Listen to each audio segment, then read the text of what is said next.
want to say undoubtedly. And whatever you do, never use a preposition to end a sentence with. Just kidding. For more tips, hit survivalspeech.com. I'm Holland Cook.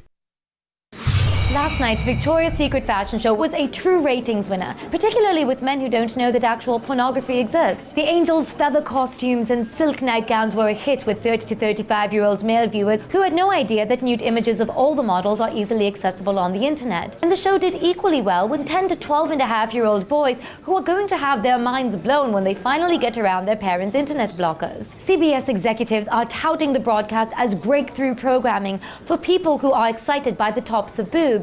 Producer Dave Mitchell told Variety, quote, "The $2.5 million fantasy bra is a big draw with women who shop at Victoria's Secret, and an even bigger draw with men who've never seen or heard about sex before." The runway show drew expected outrage from the Christian Family Research Council. Executive Director Kathy Rouse charged that the event degrades women by objectifying them, most likely because she's never seen a Ukrainian prostitute receive a bukkake shower from a gang of cracked-out Albanian teens. This is the Onion News Network.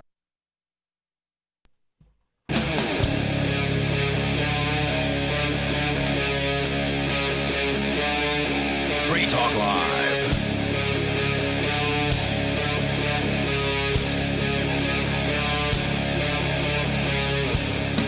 Welcome to Free Talk Live. You're invited to take control of the airwaves here. The toll-free number is 855-450-FREE. That's 855-450-3733. Here in the studio tonight, you've got Ian. And Arya.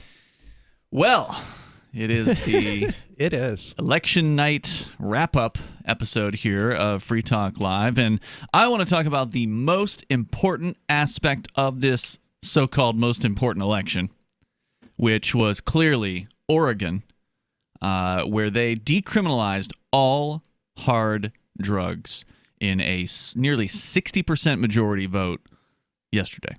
Cheers for them. That is amazing. I got to say, I didn't see it coming. I didn't know that it was happening. I'd heard that Oregon was going to have a psilocybin measure on the ballot, which also passed. Psilocybin, of course, for those that don't know, that's the active ingredient in psychedelic mushrooms. Mm-hmm. And that also passed, and I think it passed with maybe a little bit of a larger margin on that. Well, the psilocybin measure, as I understand it, was about allowing it for therapeutic reasons, allowing therapists and stuff like that to prescribe it or something. That's correct, yeah. So trying to regulate it. Yeah, so it wouldn't be that you would be able to just walk around with a bunch of mushrooms and sell them to people legally. It would allow you to go to a clinic that is state licensed for this purpose and then receive mushroom-based or psilocybin-based therapy. So that's a good thing. It's a step in the right direction. It's basically the equivalent of medical mushrooms. So that's basically what they've done there. But the decriminalization measure also passed, which may mean that they can, in fact, just have psilocybin mushrooms. That's what's so much more exciting. I mean, look, kudos on the psilocybin mushroom thing. That on its own is an accomplishment. It's a step in the right direction because, as we know, starting with medical medical marijuana, for instance, is a path to legalization or ending criminal penalties for those things. And in fact, 4 other states passed legalization through ballot measures, passed legalization of marijuana last night as well, or yesterday. According to Vox.com, just a quick rundown on which states, it was Arizona with nearly 60% in favor of legalizing cannabis, Montana with about 57% in favor of legalizing, New Jersey, where New Jersey Weedman has been fighting for legalization for years. We had Weedman on this program on more than one occasion to talk about the difficulties in the arrests that the state threw his way. They raided his church at one time and just targeted him over and over and over again for his peaceful marijuana activism. New Jersey passing the legalization of marijuana with nearly 67% in favor of that ballot measure. And finally, South Dakota also legalizing marijuana in a ballot measure with over 54% of the vote there. So decisive victories on all fronts for drug decriminalization and legalization. There's actually a couple other medical measures as well, including Mississippi, which passed medical marijuana. Really? Yep. Wow, that's surprising. You're from there. I am. The question was, should Mississippi allow medical marijuana? For voting yes was about 69% of the vote. Wow, really? Yep. Good for them. So it's not legal, but it's medical. So that's, again, step in the right direction. And then South Dakota, even though they passed legal marijuana, they also passed a medical marijuana. So South Dakota voting 54%, or about 54% to legalize, voting nearly 70% for the medical. So both of those Very passed awesome. in South Now, Dakota. I want someone to spearhead the initiative to get these on the ballots in New Hampshire. I'm not going to do it. Can't be done. Why not? New Hampshire does not have ballot initiatives. Okay. So anything. What about at the county level? Because I noticed that like Manchester and a few other places had questions. Okay, so I think that has to do with something that the city council does. Okay. I'm not real clear on that. I don't think we've. What do we have? Oh yeah, we did have Keno. There was a question about Keno here in Keene. That's right, there was. Yeah. So that can happen, but I think that there's not like a citizen-led process for that, from what I understand. Okay. And I'm not sure what the restrictions are on it because, as you know, in New Hampshire, although our listeners may not know, New Hampshire is not what they call a home rule state. So the local town government or city government cannot do anything, theoretically, that they have not been authorized to do by the state government. Right. So in the case of Keno, the state legislature passed an authorization for Keno to be a thing in New Hampshire. It's a gambling form of gambling. In this case, I think it's actually run by the state. But so they passed. So it's a bad form of gambling. Yeah, they passed this as an option, and different cities and towns put it to a question to say, all right, well, do the people of Keene want to have Keno? And the people of Keene voted no. In that particular case. That's stupid. Yeah, it's stupid. Well, it is Keene. Yeah, so that's true. Back to the news here, though. This is, again, the big news. So legalization, great. That's passing. It's now 1 out of 3 states, apparently, that has legal marijuana. Legal recreational? States. Yes. Wow, that's amazing. So I understand it. And then the big news, Oregon. Measure 110, which was titled Addiction Recovery Centers, is actually the decriminalization of personal amounts of illegal drugs. And that is basically what you're going to hear about here is essentially the model that's been in effect for 20 years now in Portugal. It's gotten a lot of media attention, and rightfully so. It is the world's sort of shining example of drug decriminalization and the success stories about it, because whenever you talk about drug decriminalization, immediately the prohibitionists will come back with, oh, there's going to be heroin users everywhere. You know? And that's stupid. I mean, it's not the fact that it's illegal that's keeping me from doing heroin. Mm-hmm. It's the fact that doing heroin is a bad idea. Right. If you wanted to get some heroin, you could just, go get some heroin. It wouldn't be that hard. Yeah, I drive past a street every day where I'm sure there's plenty of heroin for sale. There's also a police department on this street. Yeah. That's not a coincidence, I wouldn't think. Sure. And of course, you could also go online to the darknet and order all, large amounts of heroin and not have to risk being robbed on that street. That's when true. You go and buy it. So heroin's out there. It's not going to increase the likelihood that people use it. In point of fact, it does the opposite. Decriminalization of personal amounts of drugs, as is proposed in Oregon, and as has passed in Oregon, is going to reduce the amount of people who use those drugs over time. It'll be a process where people who are addicted to those drugs are now not afraid to get help. We saw in Portugal almost immediately the numbers, like within the first year, the numbers of people who were going to clinics voluntarily to get assistance with their drug addictions was up significantly. The number of addicts dropped as a result as well. Well, naturally. I mean, they're no longer criminals under decriminalization. They're just people who have addictions. Exactly. Or maybe not even addictions. Maybe they just have a drug they like and they just happen to get caught with it. Right, because that happens too. Also, very true. It's a mistake, and it's a common mistake for people when they talk about drug use to just presume that everyone that uses a heroin or methamphetamine or something is some hopeless addict. And the reality is, I don't think that addicts are hopeless anyway. Yeah. I don't think that being addicted is necessarily a bad thing. One can maintain control of an addiction. Well, okay. I see what you're saying there, but generally when I think of an addiction, I think of something that somebody struggles with, right? Okay. So, you can be a productive alcoholic and I guess still be addicted to alcohol. So there is a there's no real black and white lines here, Sure. right? But generally, when I think of addict, I think of somebody who has a real difficult time. Like the addiction is harming them. The addiction is making them late to work, or lose their job, or lose their loved ones, or whatever. Girlfriend leaves you, that sort of thing. There's usually some sort of consequence. Same thing's true of like a video game addiction or an ice cream addiction, or whatever. But in this case, the measure, according to Oregon Public Broadcasting at opb.org, passed by a wide margin according to the results, which are apparently still not fully counted, but with over 81% of the precincts reported, it looks like about 59% of Oregon voters voted to decriminalize all hard drugs. We're talking about cocaine, heroin, oxycodone, methamphetamine, LSD.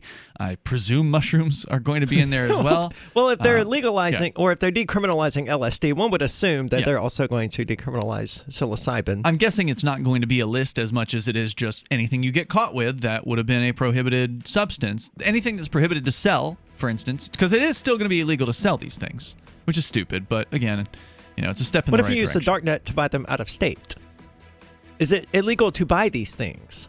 Technically, I'm not an attorney, but my understanding is no, that the person making the purchase is not actually facing any extra charges except for the possession of, in a state in which possession is illegal. So yes, if you're just the buyer, there's no buying charge that I know of. More coming up. Free Talk Live. News from news.bitcoin.com. Bitcoin tops 13,000 and breaks its own record for consecutive days above 10,000. Satoshi Nakamoto, if alive, enters the top 200 world's wealthiest people. DC International Monetary Fund manager warns of major financial reset imminent. PayPal begins selling and accepting Bitcoin. Bitcoin goes mainstream. Bitcoin.com is your source for getting started with cryptocurrencies, getting a wallet, buying Bitcoin Cash, and all the latest cryptocurrency news at news.bitcoin.com. Divi's been a pretty good investment for Free Talk Live. Their ad campaign started in September 2019, and from mid-March to mid-July, the values soared by 10 times. It's not too late. Divi's new wallet hasn't even released yet, and other things are happening that I can't even say on the radio. If you want to invest and potentially do well, go to diviproject.org. I can tell you that FTL is deepening its partnership with the guys from diviproject.org. Past performance is not an indication of future profit. diviproject.org. D-I-V-I project.org. What if the United States and the Soviet Union had fought on land, sea, air, and the astral plane, struggled for dominion across parallel dimensions or on the surface of the moon? What wonders would have been unveiled? What terrors would have haunted mankind from those dark and dismal dimensions? Come closer, peer through a glass darkly, and discover the horrifying alternative visions of World War III from some of today's greatest minds in science fiction, fantasy, and horror. Weird World War III. Available now from Baen Books at BaenBooks.com. Having taken her father's throne, Sarah Calhoun has fallen out with one of her best allies, and her brother Nathaniel heads into Imperial Philadelphia with a reckless plan. Her uncle Thomas, armed with new powers and new allies, aims to remove Sarah from her throne and from the world of the living. To survive, and to gain the strength she needs to fight an impossible war, Sarah must unite the Mound Builder Kings to enact an ancient rite that will propel her beyond mortality. Servant Daughter by DJ Butler is the newest entry in the Dragon Award-winning Witchy War series from Baen Books at BaenBooks.com. Free Talk Live. We've had people call this show in the past and posit that the declaration of a national emergency essentially opens up all of the loopholes that they can utilize that have been built into the Constitution. Because as Lysander Spooner would put it, the Constitution has either been powerless to prevent this big tyrannical government that we have today. Sure, a government far beyond the scope that our founders ever, even in the wildest dreams imagined. Or it has authorized the government that we have today. I can only assume that that's true. I mean, I used to be this. I can only assume that it's the Constitution that in fact authorizes all of this crap that I thought at one point was unconstitutional. And we are, as I stated, still under a level of martial law that was declared for the Civil War.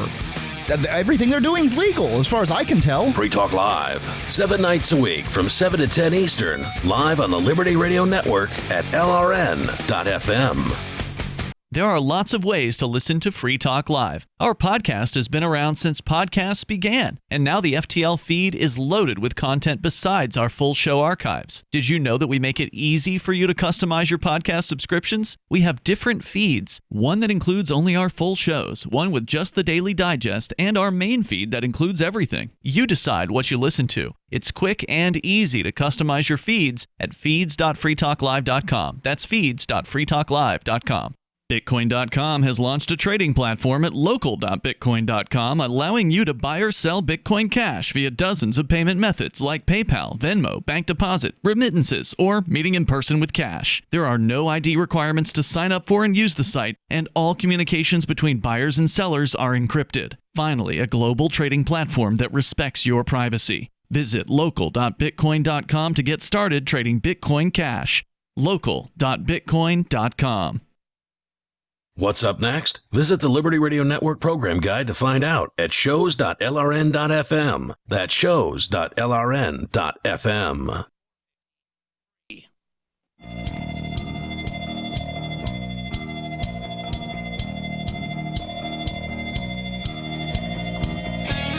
It's Free Talk Live. You dial toll free if you want.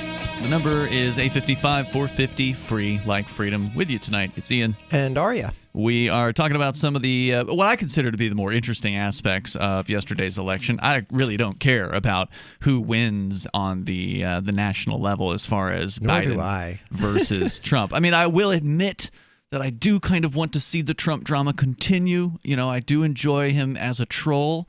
It seems to be happening right now on Twitter for anyone who wants to look. Yeah, you said he's like blowing up, or he's having something. A bit of a meltdown, like a legit meltdown. It starts out yesterday with him talking about, how he's got this in the bag. Yeah, and then it just gets progressively worse to where he's talking about Democrats stealing votes and making up fake ballots, and it's just definitely a meltdown. It's great. Yeah, so I mean, I will, if he doesn't win, that will, make me a little sad that we won't have 4 more years of Trump entertainment, but we will have years of Biden gaffes where he will try to say things and they just won't come out right, and he'll probably likely end up passing away or getting assassinated, so the cop, Kamala Harris, can take the office, as she has been announced at multiple campaign events as the, quote, next president of the United States of America on more than one occasion, which is kind of a strange thing because she's not running for president. That is kind of a strange thing. Yeah. I haven't heard any of that. I assume you've seen videos where she did this? I heard one of them. Yeah. Okay. And she has actually gaffed and said something like that at one point as well. That she'll be the president or something like that. I don't have the exact quote, but well, Biden's old and senile. It's not unlikely he'll just wander down a flight of stairs upside down. There's a good chance he could pass away, or again, be assassinated or something like that.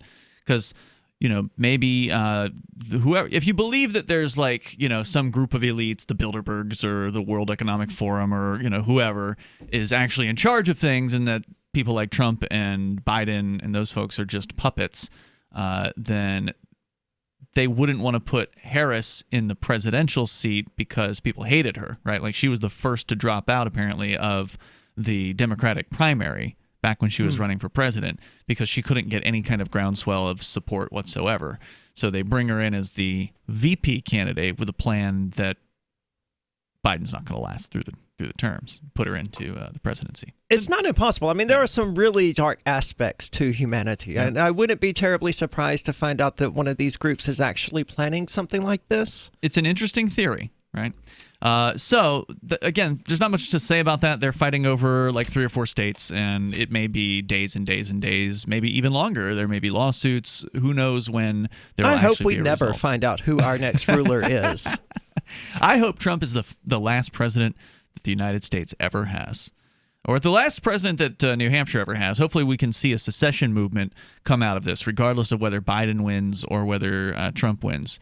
I think secession needs to get talked about. It needs to get considered seriously, and there needs to be people promoting it. We need some of those liberty reps out there to get serious about this issue.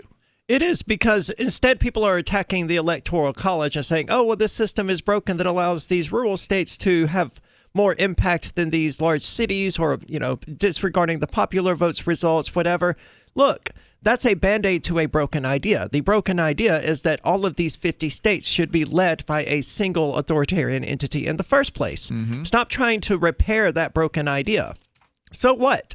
Trump won the popular vote, or Biden won the popular vote. That still means there were some 50 million or so people who voted for the other guy. Do you really think it's fair for those 50 million people, or however many? I don't know what the numbers are because I don't pay attention to this crap. It's not a majority, though, of the populace. Yeah, and even if it was the majority, that still doesn't make it right. That doesn't make it good. I don't care if 26 out of 50 states voted for Biden.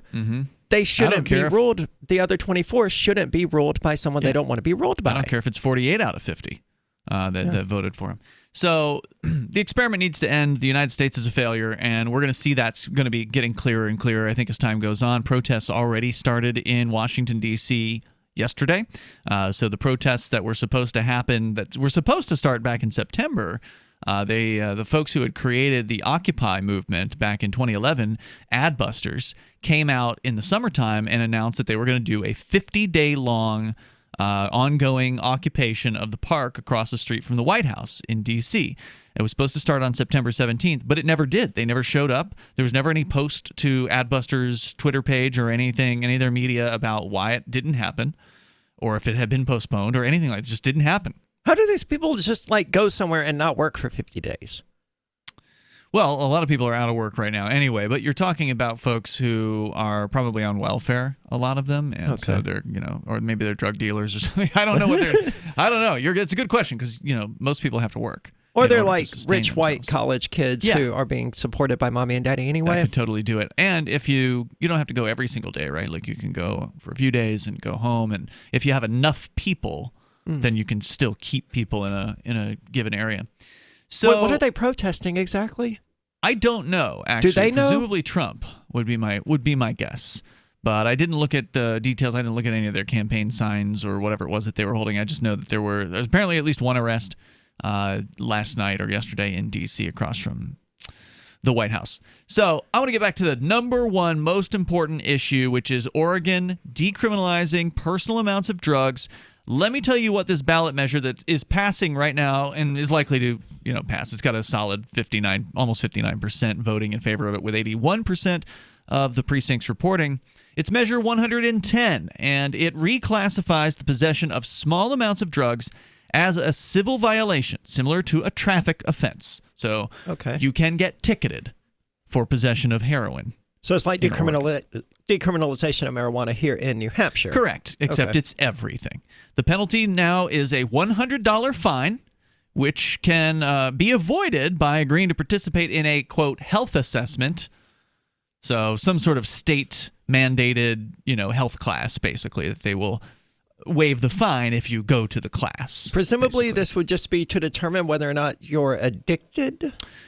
It may be some sort of a group setting. I don't know. I don't know what that's going to look like. And for those who are not actually addicts, which, as we were talking about earlier, not everybody who has a drug is addicted to the drug. Sure. I would suggest not going to the class and not paying the fine. Now, in New Hampshire, there's a couple options. They can either give you community service instead of the fine, because I don't like to give money to the government for fines. I think it encourages them. You give money to the bully, he's going to come back for more money, right?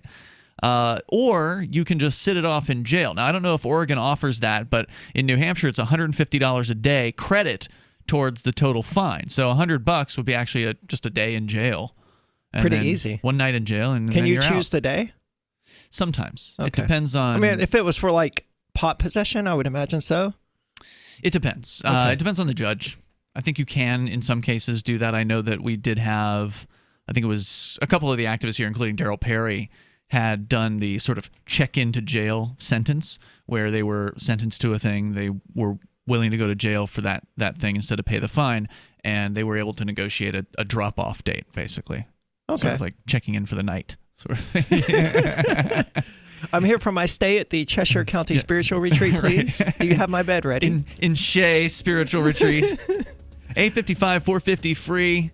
Make sure you turn down the covers with a little chocolate on the pillow for me when I get in there. 855 450 free. You can take control of the airwaves here. Bring up whatever's on your mind. Again, drug decriminalization, it's happening, and this could be the beginning of a very good trend as people start to notice that the world does not end after they The decrim. rescue dog had very flaky skin, dropping a lot of fur, and Levette wanted to do steroid injections. I was at a dead end. DINOVITE.com. Probably 6 weeks after we started using Dinovite, no more flaky skin. He doesn't scratch and itch. It was awesome. You get some Dinovite, how happy your dog will be. Every rescue dog in America deserves Dinovite for 90 days. DINOVITE.com.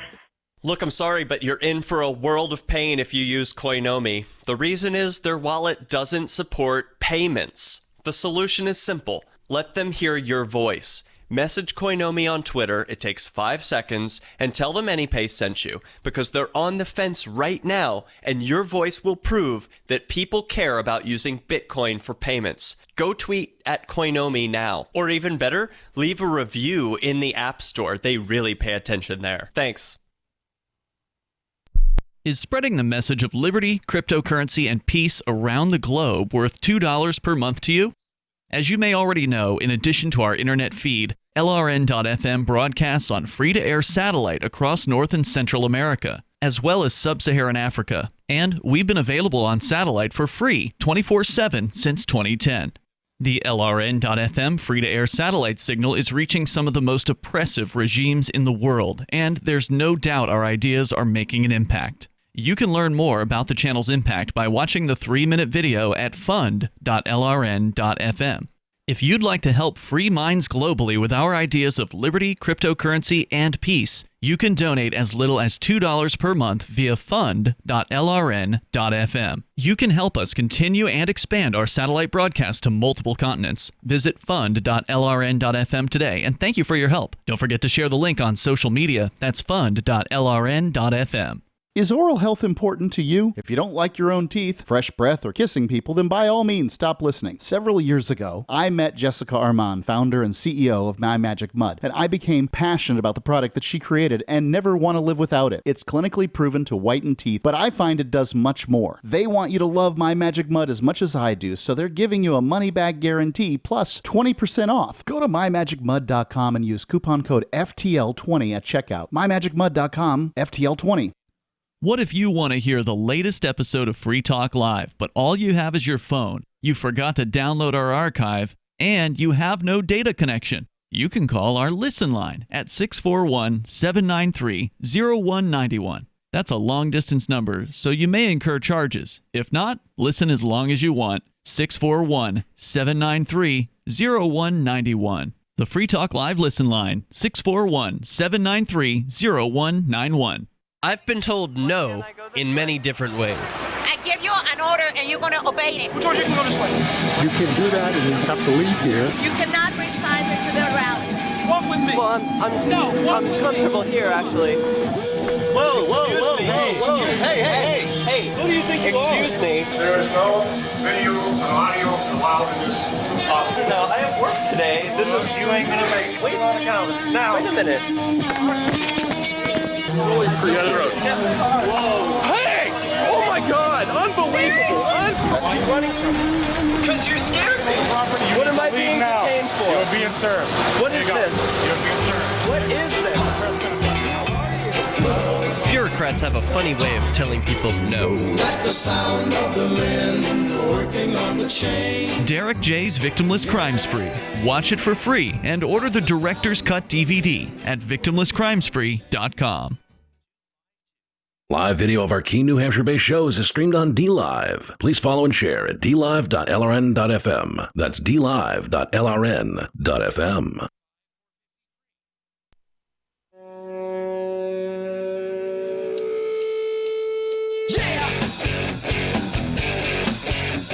This is Free Talk Live.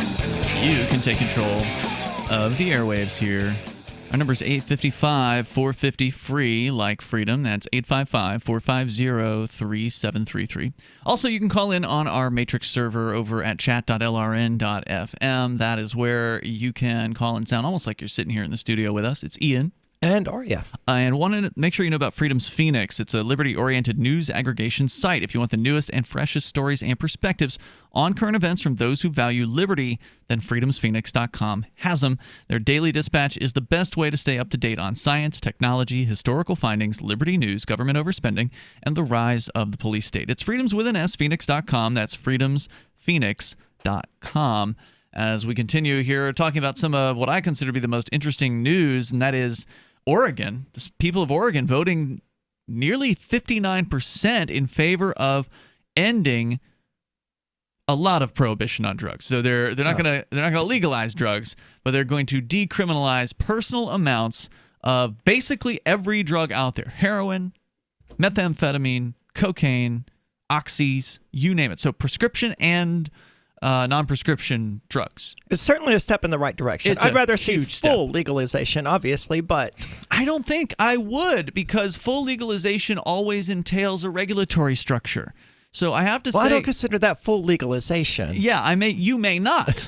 But when you use the term to legalize, it means to make legal. And legal is, the idea that the system has control over it. I don't agree. Everything is legal until the state says it's illegal. Making it legal would be undoing them saying that it was illegal. It's not adding a new law, it's just striking the prohibitions. That would be the way I would prefer to. There's definitely an argument for that. Unfortunately, every single legalization measure ever proposed has incled a regulatory component. That's because people love their regulatory bureaucracies, man. Number one, they love their bureaucrats. The politicians. Number two, they also love their control. And they don't, they want to control it when it's illegal, and they want to control it when it is legal as well. So that actually gives them, control and the ability to make money off of taxing it. So to me, I don't want taxes. I don't want regulations. And I know you don't either.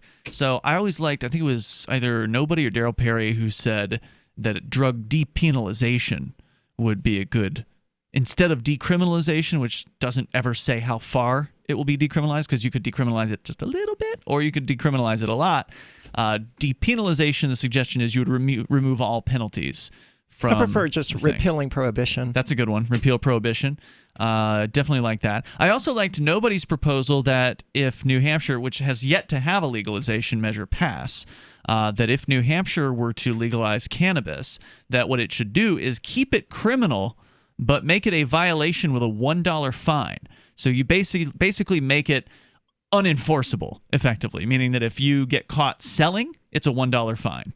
If you get caught growing, it's a $1 fine. Transporting, it's a $1 fine. And so it's not even worth the time to pay that fine, let alone to accept payment for it. So they're not going to bother to actually ticket anyone. You don't think so? I think they will, because, the drug war is what keeps these police officers employed. Without it, they wouldn't have anything to do. But there's no money in a $1 fine. There's more than $0 in it. They have to spend money. How desperate would these people get? Well, they have to. They got to fill out paperwork too, Aria. They're not going to want to fill out paperwork for a $1 fine. Yeah, but the alternative is that the police officers are just going to be sitting around in the police departments all day, every day, doing nothing until eventually some bureaucrat comes along and says, "Hey, we don't actually need any of you. You're all fired." So I think they would be out there enforcing it, because some revenue is better than none. Well, I appreciate that, but I suspect that they wouldn't. Look, if I've been wrong plenty of times. What I want to find out is, and I keep saying I'm going to do this. Now maybe the election is done, I'll actually do it. I want to put in a Freedom of Information Act request and actually find out how dramatically down the number of tickets for marijuana is now, because it's only a ticketable offense for small possession. Compared to how many arrests there were prior to decriminalization. So New Hampshire decriminalized cannabis in 2017. So I want to look at 2015, 2016, and get the numbers for how many arrests there were for cannabis possession, and then look at 2018 and 2019 and see how many tickets there were. And I'd be willing to bet, I've talked to at least one cop who says he thinks it's down significantly, that since there's not really that much in it for the cops anymore, that they're just not bothering with it. Anyway, that's what I want to find out. Let's go to your phone calls and thoughts. That's true. Larry is in Indiana. You're on Free Talk Live. Go ahead, Larry. Hey, I just want to talk about the election tonight, right? Yes, sir. Now, it's pretty sure that Biden's going to win, right? I don't know if it's a sure thing. That's certainly what the media wants you to think. And if he wins, if I were Donald Trump, I would be so gracious. I would say, here, you need to take over right now. And if I was Vice President Pence, I would step aside because Biden said he can cure cancer. Why would he want to do that?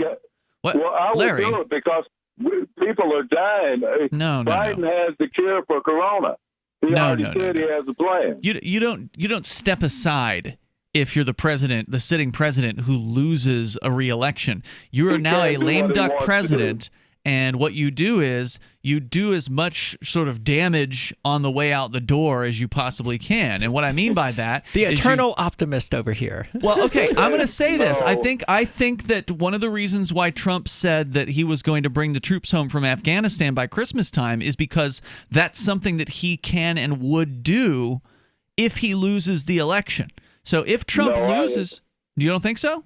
I think what the deal is if Biden wins, America spoke and said they want somebody that can get rid of corona. Biden said he's going to get rid of that in a Biden-Harris administration. Okay, but you don't believe that, right? But wait a minute.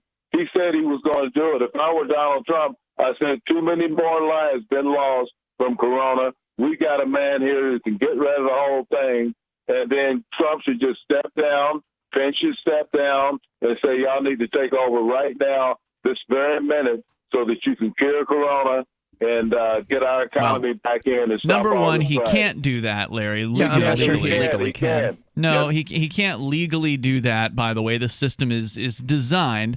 And number two, no, he should be doing things like pardoning, Edward Snowden, pardoning, Julian Assange, pardoning Bradley Manning, or Chelsea Manning, pardoning, of course, Ross Ulbricht as well. He should do some, I'm on my way out the door stuff. I would vote for him in 2024, 2028, 2032, and 2036.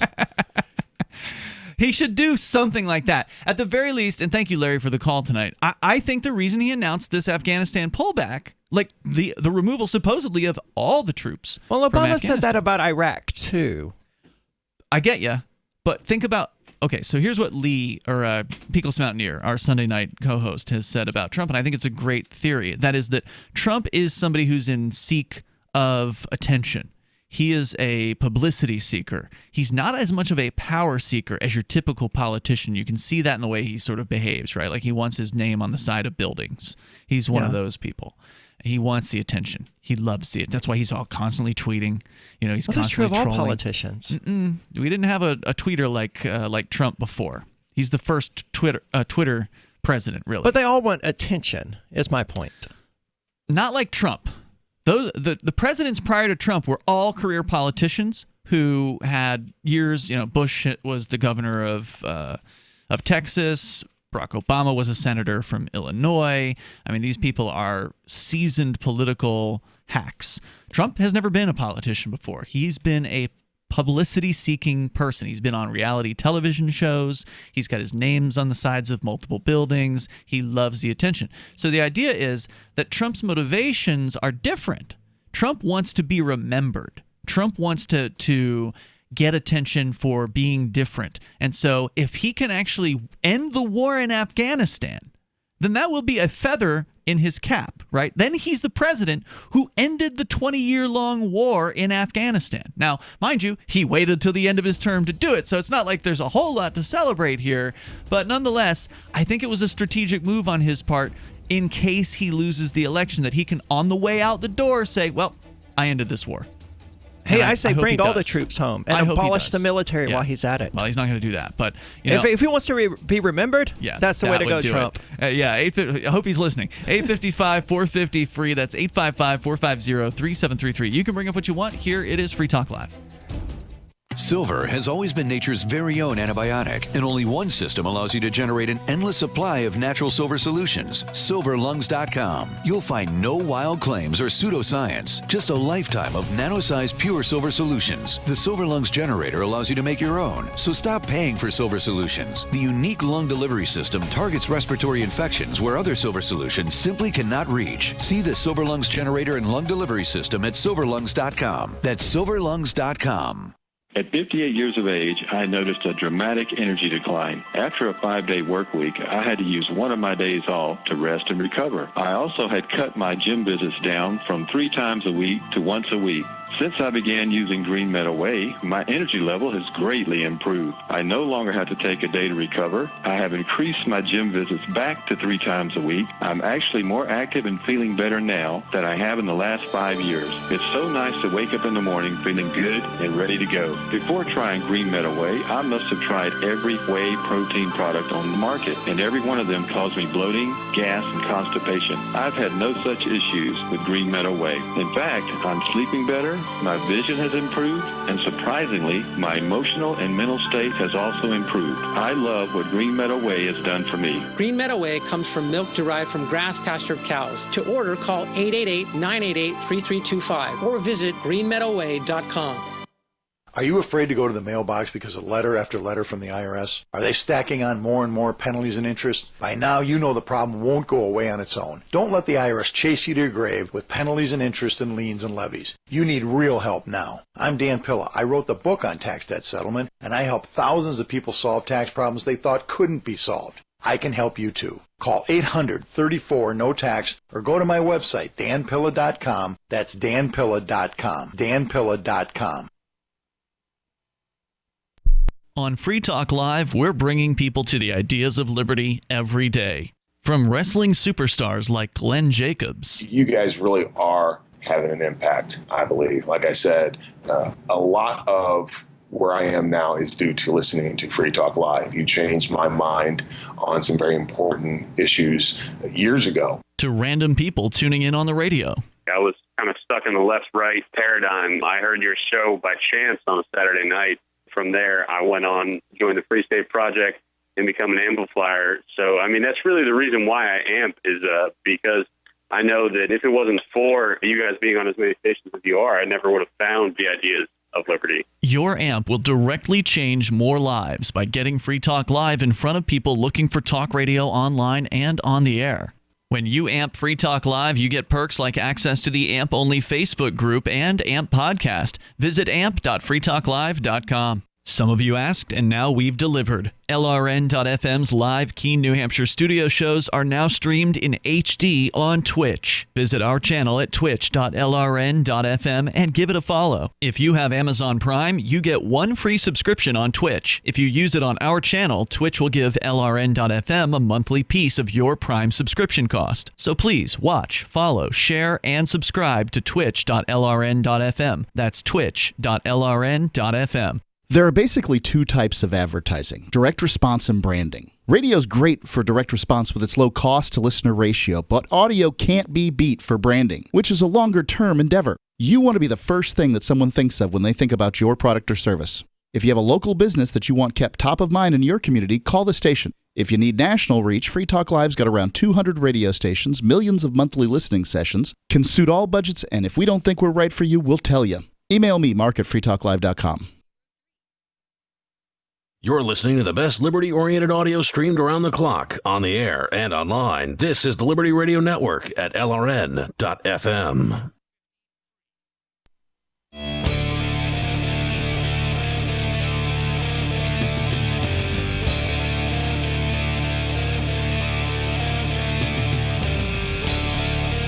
This is Free Talk Live. It's Ian and Aria in the studio tonight. Open phones as always. The number is 855-450-FREE, like freedom. That's 855-450-3733. Free Talk Live brought to you by Bitcoin.com.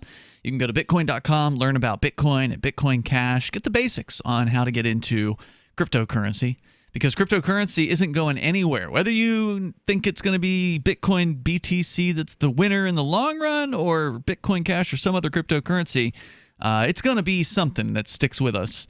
And it's likely just going to get more popular and more valuable over time. Bitcoin crossing the $14,000 threshold, I think, late last night, and has stayed there throughout most of the day today.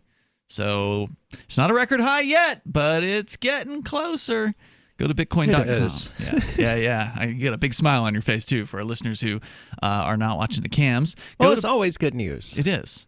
And Bitcoin.com is great news, or Bitcoin is in cryptocurrency is great news for people that understand financial freedom. And so go and get the basics. Get started. If you haven't taken the time to learn about Bitcoin, take 10 minutes out of your life and just go to Bitcoin.com, click on the Getting Started section there. We're going to go They'll back. even give you free Bitcoin. I think it's free Bitcoin Cash. Well, that's Bitcoin, really. Okay. Bitcoin has to be usable as money to be Bitcoin, in my opinion, and that would be Bitcoin Cash. But I realize, yes, that was very confusing, what I said. Yeah. You mean like a faucet. There's like a faucet that you can utilize. At least the last I looked, they had that. Yeah, I think all you have to do is install the Bitcoin.com wallet and enter your address, and they will send you. I mean, it's a negligible amount, but I mean, it's a way to get started with Bitcoin Cash. You can also buy it directly on the site at exchange.bitcoin.com. Use a VPN, though, because it's not allowed to Americans. True. Bitcoin.com. Check it out. We go to Tom. He's in New Hampshire. Tom, you're on Free Talk Live with Ian and Aria. There's a lot of commentary about how the country is deeply divided. Mm-hmm. And this is true. It's always been deeply divided. It's just now it's just all more evenly deeply divided than before. There's always been conflict, deep running conflicts. And the reason, or a large reason, is because a lot of people just don't care about the victims of their particular plan or agenda. And I think gun control would be a situation where the supporters of gun control don't care about the responsible gun owners who want to keep and bear arms to protect their homes and their families. And this is a sacred, very important right to the gun owners, but some of the gun rights activists also don't care about the family. They view families of mass shooting victims as an enemy that just wants to take guns away from responsible people. You've got people who who don't care about the single mom who's in a crisis pregnancy who wants an abortion, and if she has to panhandle on the street and get turned away at a homeless shelter and crawl into an alley and freeze to death, they don't care.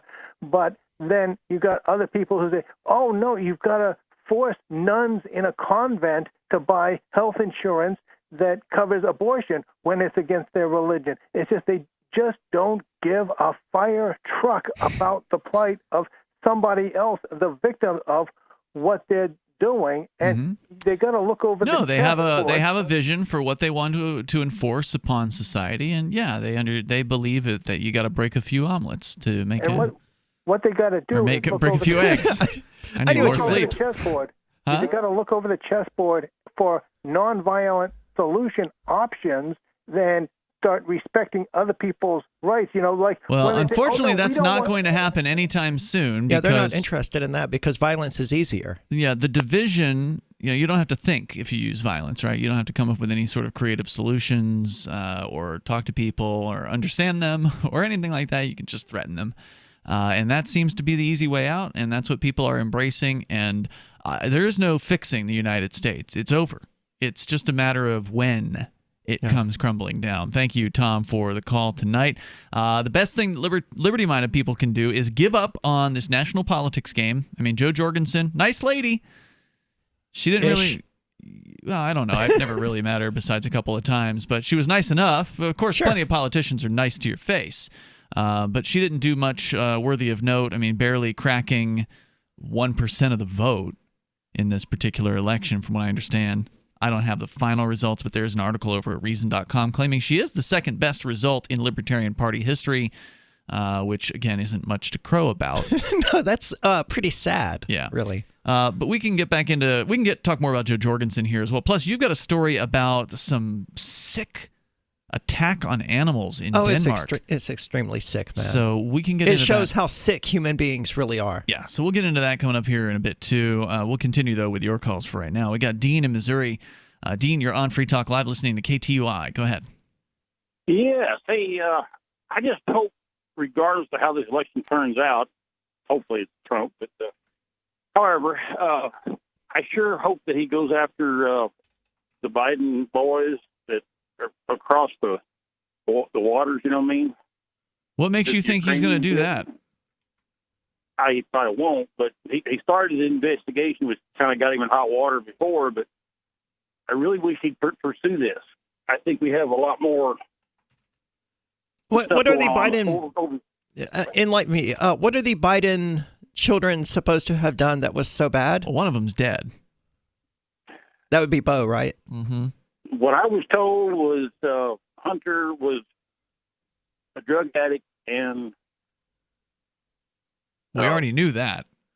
Yes. I don't see that necessarily being a problem, though. I mean, how can somebody pull that off and make that kind of money overseas without some help from daddy? This makes no sense. Well, that's my point. What's the issue with him getting some help from daddy? There's nothing likely illegal about getting daddy's help to get a board position on the Ukrainian power company. It's just nepotism. It's just, back scratching and political favoritism. I'm not really a fan of it, but I wouldn't say it's immoral. Dean? Well, I understand it is there funneling money back and forth. Well, maybe so. Is that right or not? I don't know. I mean, I know that they did come out with some emails. They did reveal some Hunter Biden emails or instant messages between him and his dad and him and these people over at the Ukrainian energy company, and it sounds like that he was using his dad to curry favor with the Ukrainian energy company. But whether those things are actually crimes is another question. Well, you don't know. But the other thing is, I also hear that there's other politicians who've got relatives over there doing the same thing. Sure. Now, if it's just there, where else in this world is this stuff going on? Everywhere. Why is any of it a problem to you, though? That's what I'm not understanding here. Well, I mean, corruption is not a good thing, right? Well, it's not necessarily corrupt to be like, hey, my dad's the vice president of the United States. I want a position on your board. Got a point. It's generally considered, not a good thing to do, but it's not criminal, right? Like, it's not something that they're ever going to go to jail for. It's just sort of something you expect from politicians. Sure, but I mean, if they're upfront about it, they're not. They're upfront about their motives. That's the thing. They're not. They're not upfront about it. They're circling the wagons. Yeah, exactly. So, Dean, I wouldn't get my hopes up about this. I mean, think about how many times in the past have presidents or their family members ever been prosecuted for anything? If you want to see Joe Biden and his family prosecuted, get them to run for governor of Illinois. Thanks, Dean, for the call tonight, man. I appreciate hearing from you. It's just, I know that there's always the political fantasy of the side that does, the side that wins is always punish the other side. Right. It's time. We're going to bring Clinton up on charges. We're going to bring Bush up on charges. We're going to bring Barack. They really believe that these sides actually hate each other, and I don't think they do. I think it's more like the wrestling situation where WWE, Kane gets into the ring with Bam Bam Bigelow or whoever the hell it is that's in the I don't know either. In the WWE these days, I know Kane. Actually met him in person. He's a Free Talk Live listener. Glenn Jacobs. Glenn Jacobs. He's a mayor, or he was. I don't know if he still is. Good question. We should see if there was a re-election there in Knox County, Tennessee last night. I don't know about that, but anyway, these guys, they act like they're enemies, but it's just an act. And it absolutely is. Anytime some major legislation comes up, they always find enough people who will cross the aisle and work with the other team to make sure it gets passed. Yeah. So speaking of pretty exciting stuff, we still have. I want to finish the details on this Measure 110, which in Oregon is now making Oregon the first state in the United States as of February. So it'll start February 1st to decriminalize the possession of small amounts of all illegal drugs. We're talking about illegal and prescription medications, things that you're not allowed to possess legally without permission slips or at all. Would this include 17-year-old kids with alcohol? Ooh, I doubt it. More coming up. Free Talk Live. Every year, over 1 million fires burn in America. Fortunately, firefighters are on the job, saving life and property, and you can be a part of it. 7 out of 10 firefighters and emergency responders are volunteers. There's no typical firefighter. Anyone can volunteer to serve their community. Volunteering as a first responder is really about having the heart and drive to make a difference where it's needed most. Your community needs you. Are you ready to answer the call?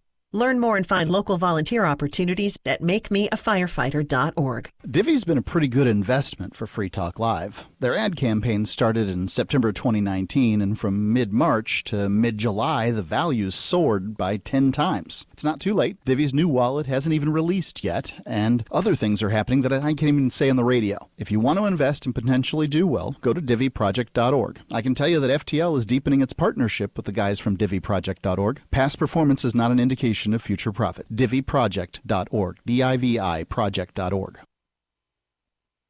Looking for a great real estate investment? Consider New Hampshire, which is ground zero for the Liberty Movement. Your first call should be to Mark Worden from Porcupine Real Estate. He's more than just a real estate agent. He's your New Hampshire concierge. Where are the best places to live? Do you want farm, city, the burbs, or forest? Do you want a duplex or multifamily building so that renters pay your mortgage? There are homes in all price ranges in New Hampshire, and Mark can help with financing too. Invest in liberty and property. Mark Worden can help. PorcupineRealEstate.com.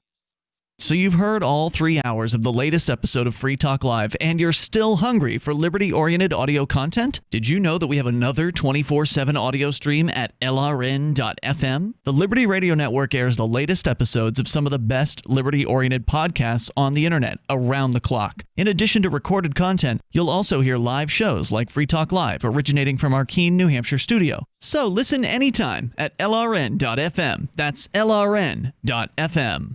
You're listening to the live edition of Free Talk Live. Hour number 2 is next after the news here on the Liberty Radio Network at LRN.FM. He's cautiously optimistic. I'm Lisa Lacera, Fox News. As votes in several states continue to be counted, former Vice President Biden says he believes he will come out on top. Biden says to claim a win would be premature, but he did say in terms of one of the states still in question, I feel very good about Pennsylvania.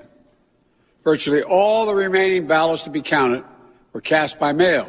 Wisconsin was called for Biden earlier, and while not mentioning the president and his plans to sue to stop vote counts specifically, Biden said the voters decide. It's their will that determines who will be the president of the United States, and their will alone. Biden, with Senator Harris at his side, said with a win, he's ready to help heal the country.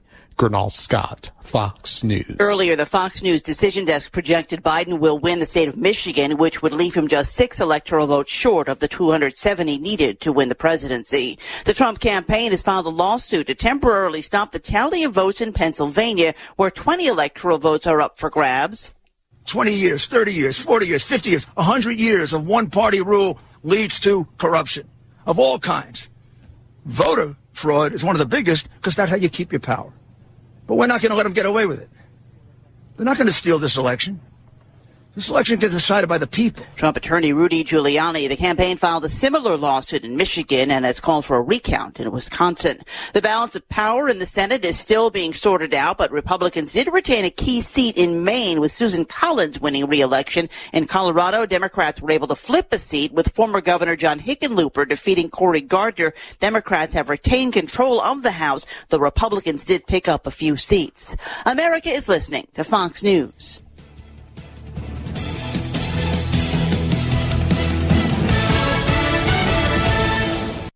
This year has challenged businesses across the globe to be their most efficient, which means every hire is critical. Indeed is here to help. Indeed.com is the #1 job site in the world because Indeed gets you the best people fast. Unlike other sites, Indeed gives you full control and payment flexibility over your hiring. You only pay for what you need. You can pause your account at any time, and there are no long-term contracts. Plus, Indeed provides powerful tools to make your search that much easier, like sponsored jobs, which are shown to be 3.5 times more likely to result in a hire. With 73% of online job seekers visiting Indeed each month, Indeed is going to get you the important hire you need, just like they have for over 3 million businesses. Right now, Indeed is offering our listeners a free $75 credit to boost your job post, which means more quality candidates will see it fast. Try Indeed out with a free $75 credit at Indeed.com/Fox. This is their best offer available anywhere. Go right now to Indeed.com/Fox. Terms and conditions apply. Offer valid through December 31st.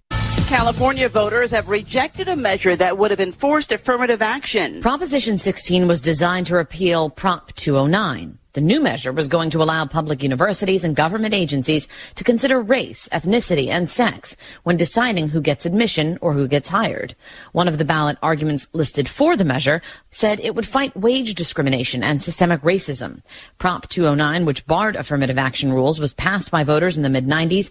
As of midday Wednesday, with nearly all precincts reporting, the measure was losing by 12 points. Jessica Rosenthal, Fox News. Some ballot measures that have become law in other states. Arizona and New Jersey adding to the list of states legalizing marijuana, and Oregon has become the first state to decriminalize possession of small amounts of hard drugs like cocaine and heroin. One Northeast college wants students to take an extended break away from campus after Thanksgiving. Monmouth University in New Jersey wants students to enjoy their turkey, then take an extended break from campus till January. LRN.FM's free-to-air satellite feeds blanket most of 2 continents. It was my goal to put our channel there so people without internet could receive our programs and feed pirate radio stations. As our contract with our satellite provider is coming up for another 3-year renewal, I have to consider calling it quits. It's rare that we get feedback or support from our satellite users. We started a fundraiser a few years ago, and though there are a bunch of great contributors to it, as of this recording, it covers 15% of our monthly satellite costs. Please email lrn@lrn.fm and tell me how you use the satellite feed. Better yet, chip in at fund.lrn.fm. The costs aren't the issue. We can afford them, but why continue something not valued by the market? Want to help? You can join our satellite fundraiser for just $2 a month at fund.lrn.fm. If we raise enough to keep both channels on the air, awesome. If we raise more, I'll add more channels. If not, we can shut them down and go internet only. It's up to you. Thank you for your support. Fund.lrn.fm. Congressman Hanford, you're married, 2 beautiful children, and yet you texted nude photographs to a 23-year-old staffer. Why did you do it? I wanted her to see my penis. I was hoping the penis photo would arouse her sexually, that she might think, that's a nice penis. I will respond with an offer to have sex with the penis, or maybe send a photo of my breasts. I would like that. And that's what I was hoping would happen. Here's what intrigues so many people. Why would a promising, successful politician take such a big risk?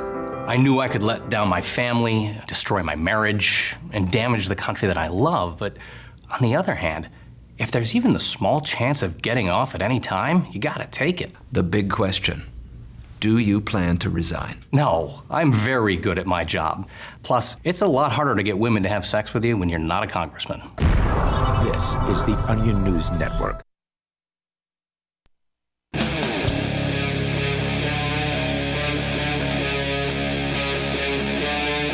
Free Talk Live.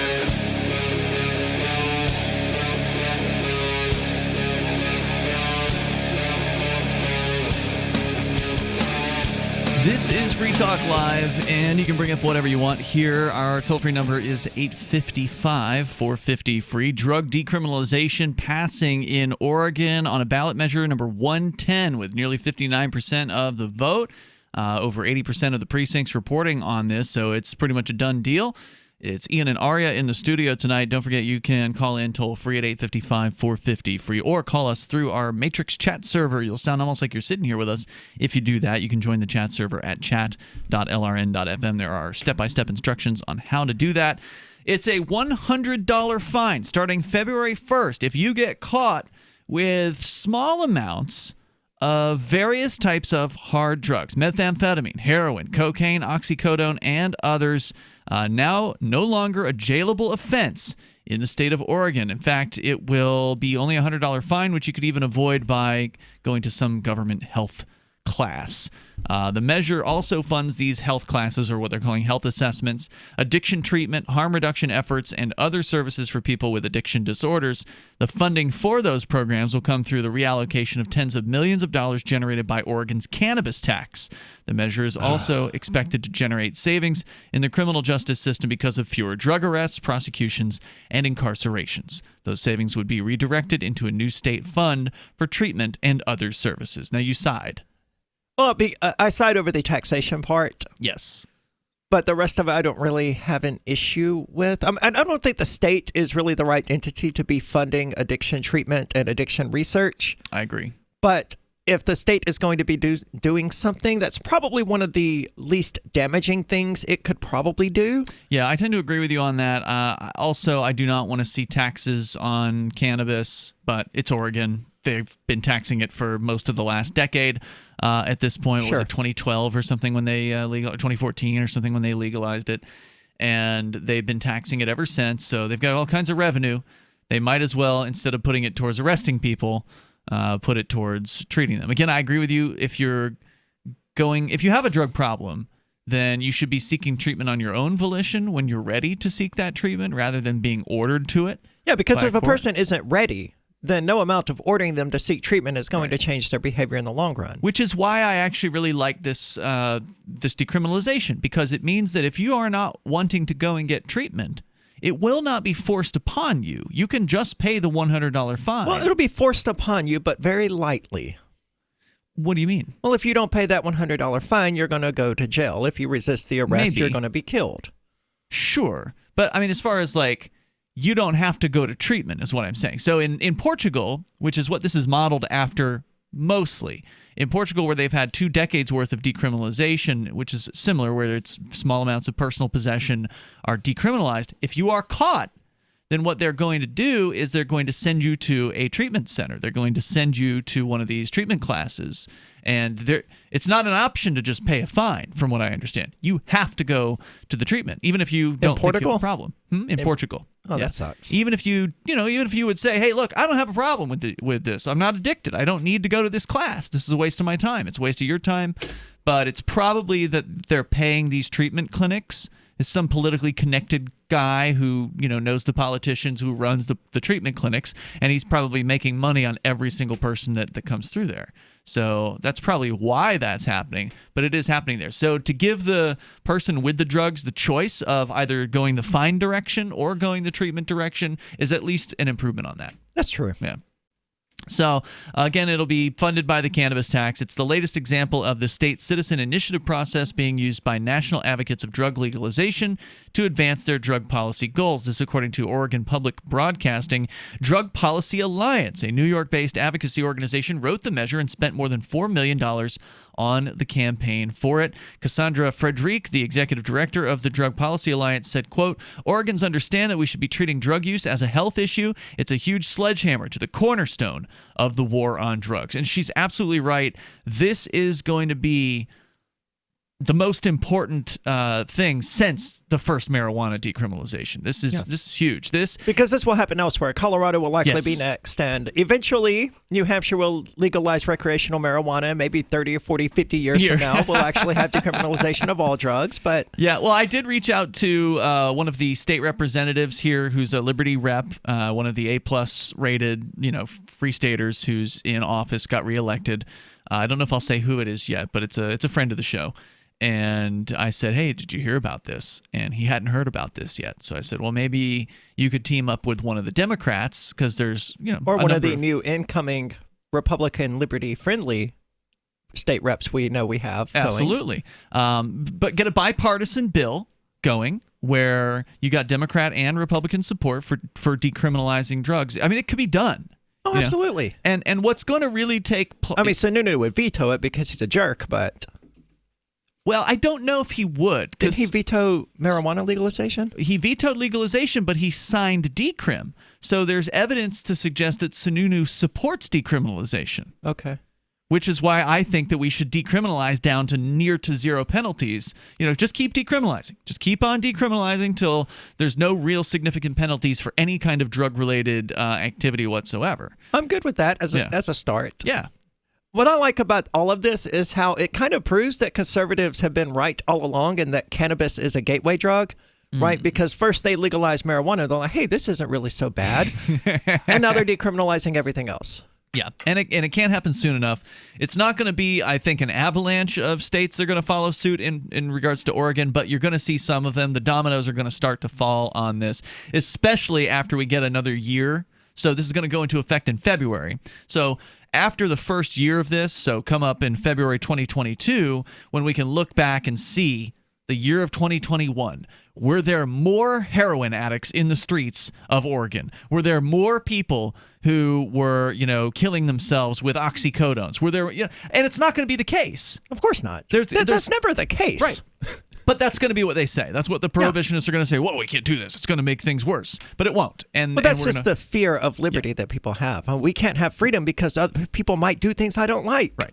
Well, the fact is they're already doing the things you don't like, and they're just not doing it safely because they can't do it safely. And the difference will be in Oregon, you won't be forced to pay $30,000 or $40,000 a year to put that person in a prison cell for doing something that you don't like. Sounds like a win-win. Yeah, it really is. And so after a year or two of this, we're going to have statistics, we're going to have numbers, we're going to be able to look, and we're going to see, all right, here's the number of addicts before this went into effect. Here's the number of people who died from overdose.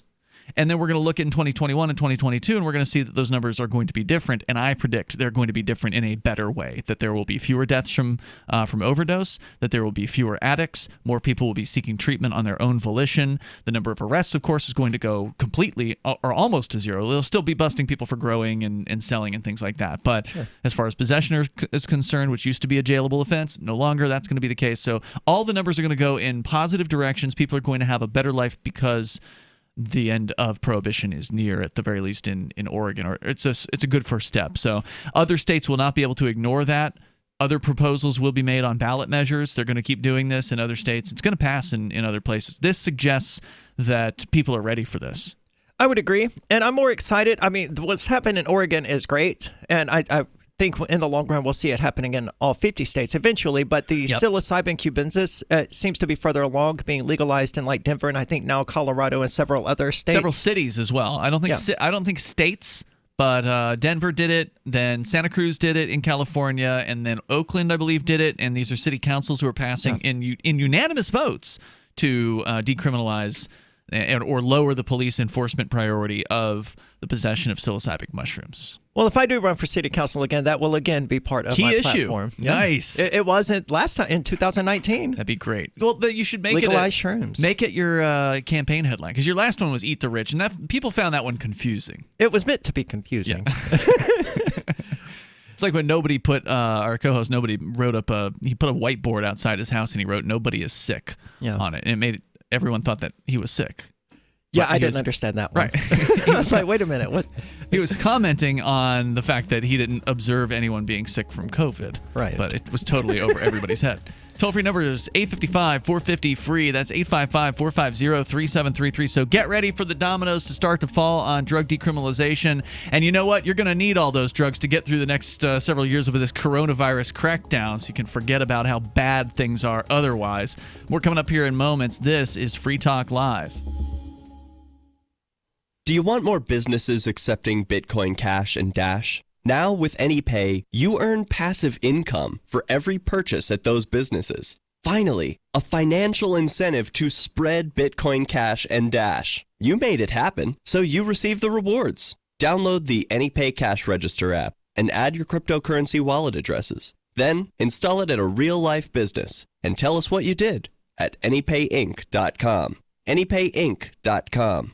News from news.bitcoin.com. Bitcoin tops 13,000 and breaks its own record for consecutive days above 10,000. Satoshi Nakamoto, if alive, enters the top 200 world's wealthiest people. DC International Monetary Fund manager warns of major financial reset imminent. PayPal begins selling and accepting Bitcoin. Bitcoin goes mainstream. Bitcoin.com is your source for getting started with cryptocurrencies, getting a wallet, buying Bitcoin Cash, and all the latest cryptocurrency news at news.bitcoin.com. Having taken her father's throne, Sarah Calhoun has fallen out with one of her best allies, and her brother Nathaniel heads into Imperial Philadelphia with a reckless plan. Her uncle Thomas, armed with new powers and new allies, aims to remove Sarah from her throne and from the world of the living. To survive, and to gain the strength she needs to fight an impossible war, Sarah must unite the Mound Builder Kings to enact an ancient rite that will propel her beyond mortality. Servant Daughter by T.J. Butler is the newest entry in the Dragon Award-winning Witchy War series from Baen Books at BaenBooks.com. Did you know you can support freedom of speech just by visiting shop.freetalklive.com? You'll see links to Walmart, Love Java, Newegg, and more. Every day, Free Talk Live is at the forefront of the liberty movement as the biggest liberty-oriented talk show in the world, giving you a platform to be heard on any topic. Get listener-only specials without doing anything other than an extra click. Visit shop.freetalklive.com. Use the links and buy what you'd be buying anyway. Take action now. Save and support freedom. Visit shop.freetalklive.com. It's shop.freetalklive.com. The Free State Project has reached its goal of 20,000 liberty lovers who've pledged to move to New Hampshire and get active to achieve liberty in our lifetime. Perhaps you're trying to figure out what part of New Hampshire should be your destination.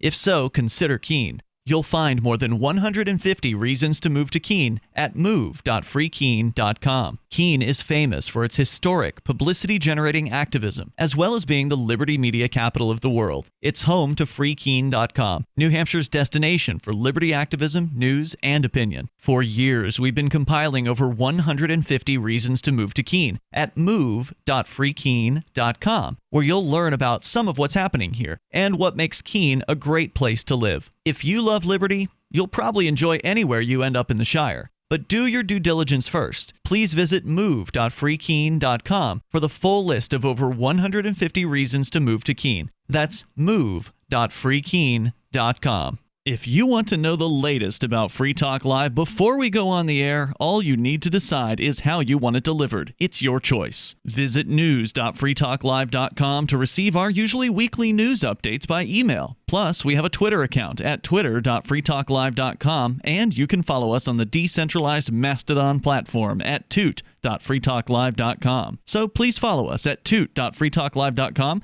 and sign up for our emails at news.freetalklive.com. Are you tired of governments murdering people around the world? Stop using their money. There is an alternative. Bitcoin is a stateless, free market, non-political currency. Bitcoin cannot be inflated or controlled by any government. By using their money, you are helping the state. Stop doing it. You have an incredible alternative available now. Learn it, use it, spread it. Get started with Bitcoin at bitcoin.com. That's bitcoin.com. Do you love Twitter? Make sure you favorite the LRN.FM Twitter account so you can receive our tweets at twitter.lrn.fm. That's twitter.lrn.fm.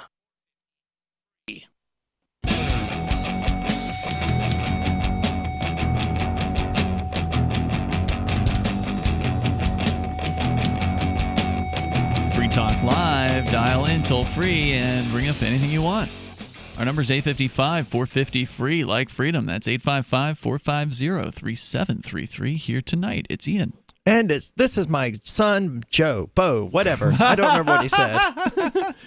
Look at me screwing up a Biden gaffe, just like Biden himself. It was pretty funny. I don't know if I've got the clip of that here. Maybe I do have it from last night because it was pretty hilarious. So what I'm alluding to is this clip where Joe Biden evidently attempts to introduce his granddaughter and instead says, "This is my son, Bo," who, for those keeping score, is in fact dead. Yeah, point of fact was actually his granddaughter in this particular case, who was the daughter of Bo, and that was kind of what he was trying to say, but it comes out like if he didn't correct himself. In addition to my granddaughters, this is my son, Bo Biden, who a lot of you helped elect to the Senate in Delaware. Holy crap. Like he got specific. Right. Who you helped elect. How old is his granddaughter? She's in her teenage years, later teens, I think, at this point. This is the one that supposedly... Is she hot? She's cute, yeah. This is the one that supposedly his son Hunter was having some sort of interactions with. So here's the rest of what he says, though. Natalie. This is Natalie. This is Bo's daughter, and we're out campaigning together, and then... So he corrects himself ultimately, but he really did clearly say, "This is my son, Bo, who you helped elect." I mean, he went into like specifics, like this was a major gaffe. So that is what we have to look forward to if Biden gets elected. Wait. Is just nonstop gaffes. So 855, 450 free. We got other stuff to talk about with the election tonight here, including Jo Jorgensen, the Libertarian presidential candidate. How did she do? What about New Hampshire? New Hampshire, of course, going for Joe Biden. And Governor Sununu. That's the weird thing. And so some people will make a big deal about this. Every 4 years, whenever New Hampshire voters vote for a Democrat in the national elections, they did it with Hillary Clinton. She edged out Donald Trump back in 2016. And I think they did it with Obama back in 2012, but I don't remember for sure. I'm pretty sure they did. There's always a bunch of like belly aching and hand wringing about, oh, New Hampshire is terrible. They voted for the Democrat, as though it's be so much better if they voted for the Republican. Yeah, it's going to suck either way. Yeah, exactly. But we'll get into that a little bit further here. First, though, let's go for our nightly abuse from James in Arizona. You're on Free Talk Live. Pencil neck geek can dish it out but can't take it. Fair warning. I think I just put you on the air. Geek. You would never speak to me in such a manner as like you like to. Huh? So much on air. Who's the pencil neck geek? I just want to make sure we're clear about this. Is this me or Aria? Actually goes for the both of you. But okay. I'm sure if somebody were to shoot Aria in the head, 12 people wouldn't give a crap. Be word to him. I suspect a lot of people would care, James. I should not 12 people. Not okay, 12 James. people on a jury. Whatever you want to believe. That would be easy to convince. That was easy to convince. Are you trying to get away with murdering me, James? I don't condone murder. Wouldn't care if somebody did blow you in the head, shoot you in the head. I wouldn't care at all because I would be dead. He said he wouldn't care. It would be a good thing if you were, James. Right. How do you say your last name again? DeMezzo. James. I want to ask you, I love how you guys talked about, oh, poor Christopher Cantwell. You said that Nazis sent him to prison yesterday. Something to that effect. Yeah, Chris Cantwell is a political prisoner. He's a despicable. He has despicable opinions. 12 human beings found him guilty of that which he was charged. It's funny when a loser that you hang out with that actually did murder somebody, who only did 8 years in prison for it, should be there for the rest of his life in a just world. All right. Well, you're James, just telling lies. You know that people are fallible, right? He's just telling lies at this point. Goodbye. 855 450 free. He's referring to Mark Edge, who did not commit murder. He was present while a murder was committed. He was fell in with the wrong crowd, and he made some unfortunate choices at a very young age in his life. He was 17 at the time. We've all made some mistakes, and he's moved on. He's made a better life for himself. Obviously, he can't help this person get his life back, the one that was taken. But to say that Mark committed murder is not true, even though he was convicted of such. He did not actually commit the act. Mark absolutely did move on with his life. Yeah. James from Arizona, I would recommend you find a way to do the same, dude. I know. How pathetic to call the same radio show that you ostensibly hate, on which hosts are that you also hate, to spend time listening to and obsessing over and calling that show over an entire almost decade, I think, since he's first started calling. I don't remember when it was. I'm sure he used to make actual calls, right? There was a time, I think, but he's basically had a stick up his butt about us for a long time because somebody said something at some point that he didn't like, and he's got like notes. He's got exact dates, and he's got quotes and times, and he can like recite them off the top of his head even when he is S-faced drunk. So I mean, he may be our biggest fan in that way. Anyway, 855 450 free. Let's change it up, though, Aria, because you've got a story tonight that has nothing to do with the election. We've got other election-related things we can discuss, like the Libertarian Party's results or lack thereof, in moments. But what's happening in Denmark? Some really horrific things where humans are just generally proving how disgusting they can be. Coming to us from NBC New York, Denmark is about to kill 15 million animals to stop a COVID mutation from spreading back to humans. Oh, see if it only saves one life. By killing 15 million lives? Denmark's prime minister said Wednesday that the government wants to murder all minks in Danish farms to minimize the risk of them retransmitting the new coronavirus to humans. Now, for those who don't know, a mink is sort of it's sort of similar to a ferret is what it looks like. They make coats out of them. right? Yeah, which I'm also against. I'd rather than just set these You look 15 good in million one, though. animals free. Well, thanks. I don't wear fur, though. Matt Fredrickson said a report from a government agency that maps the coronavirus in Denmark has shown a mutation of the virus found in 12 people in the northern part of the country who got infected by minks. Health Minister Magnus... How? I don't know, man. What were you doing to the mink? Petting them? I don't know. They're pretty cute. I would pet one. Okay, so now they're saying animals can carry the coronavirus because there was some debate about this earlier this year. Well, we know cats can, and dogs they can. Okay, and dogs can get it, but I don't think they develop symptoms. Okay, I don't know. It is very, very serious, Fredrickson said. Well, I mean, I would hope it is if you're considering committing a genocide against a species here. Thus, the mutated virus in minks can have devastating consequences worldwide. My God. Denmark is one of the world's main mink fur exporters, producing an estimated 17 million furs per year. That's absolutely horrifying. They have 1,500 Danish breeders and account for 40% of the global mink production. Okay, I'm officially scratching Denmark off the list of countries I care about. According to government estimates, killing the country's 15 million minks could cost up to 5 billion kroner, or almost $800 million. And National Police head Fogday said it should happen as soon as possible. So they're literally going, according to the BBC headline, they're going to kill all of them. All of them in 207 farms. More than 15 million animals about to be murdered by the Danish government. All to save that one human life. That is madness. There's more coming up here in moments. It's Free Talk Live. Share your thoughts. Remember when you first heard about Bitcoin? How long did it take you to realize this little project would soon change the world? Do you kind of wish you had gotten involved sooner? Well, now is your chance to be part of the next revolution in money. Intercoin is working to finally make crypto go mainstream. It's designed to be scalable enough to support everyday payments and even elections without the state. Bitcoin was originally supposed to be a peer-to-peer cash system, the way we would all pay one another without having to trust any third party. But instead, over time, it mostly became a store of value. That's because every 10 minutes, the Bitcoin network must put all transactions into a block, and that block can only hold so much. If crypto is to become mainstream, for everyone to use it in everyday payments, we need a new architecture, one that's as secure as Bitcoin while being far more scalable. Check out intercoin.org to find out more, and maybe pick up some of those coins for yourself. This is Michael Dean from the Freedom Fiends. I've run websites since 1996 and have used over a dozen web hosts in that time. AgristHosting.com is the only one that hasn't broken my heart. Agrist Hosting's uptime and service is stellar, and their DDoS mitigation is the best I've seen. That's important because if you tell the truth in this world, you'll ruffle feathers. And some people will try dirty tricks to silence your voice. No matter what the haters hit us with, Agrist Hosting keeps our websites online.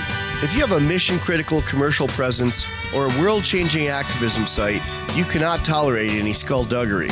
So go with agristhosting.com. Have a WordPress or blog site, but you're not satisfied with performance or uptime? Or just want raw hosting? Want to pay with Bitcoin? Agrist Hosting specializes in high-performance hosting with personalized service. Go to agristhosting.com and click on the button that says Get Hosted. That's agristhosting.com.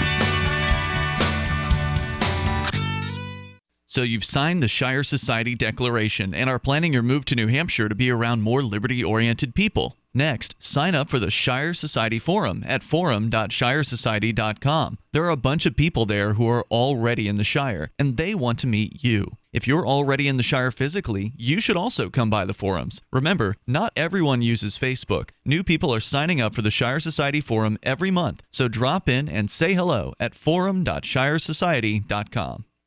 The LRN.FM social media channels have been revamped. We've eliminated Facebook and focused on other platforms like Twitter and Mastodon, the decentralized alternative to Twitter. On our accounts, you'll find posts from multiple LRN.FM show hosts together in one place. Follow us on Twitter at twitter.lrn.fm, or better yet, move to the decentralized Mastodon social media platform at toot.lrn.fm, toot.lrn.fm. I think you'll like it. We have some good news. The indictments against Ross Ulbricht in the District of Maryland were dismissed with prejudice, meaning they can never be refiled. This is especially good because those indictments contain the only charge ever made that Ross engaged in murder for hire. This was a serious allegation that Ross Ulbricht denies. It was never prosecuted or ruled on by a jury, but was trumpeted by the federal government and the media as if it were proven fact. The Maryland court held these indictments for almost 5 years, poisoning Ross's case and leaving him under a cloud of unproven allegations. As explained in Ross's appeal to the Supreme Court, the fact that the judge used these allegations to give Ross a draconian sentence of double life without parole violated his Sixth Amendment right to a jury trial. Judges are required to issue sentences based on convictions decided by a jury, not unproven allegations never even charged at trial. Although this is a positive development, the dropped indictment will not set Ross free. Now, a presidential pardon is Ross's only hope of freedom. Sign the petition at freeross.org. freeross.org. You can put the Liberty Radio Network on the air in your area. Visit broadcast.lrn.fm to learn how. Broadcast.lrn.fm.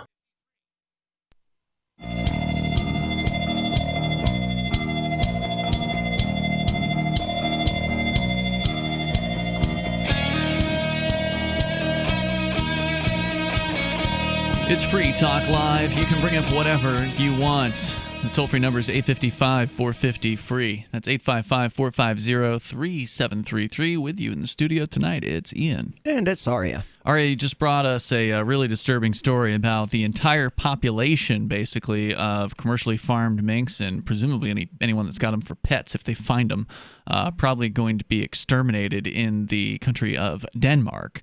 We're talking about an estimated 15 million animals to be put to death.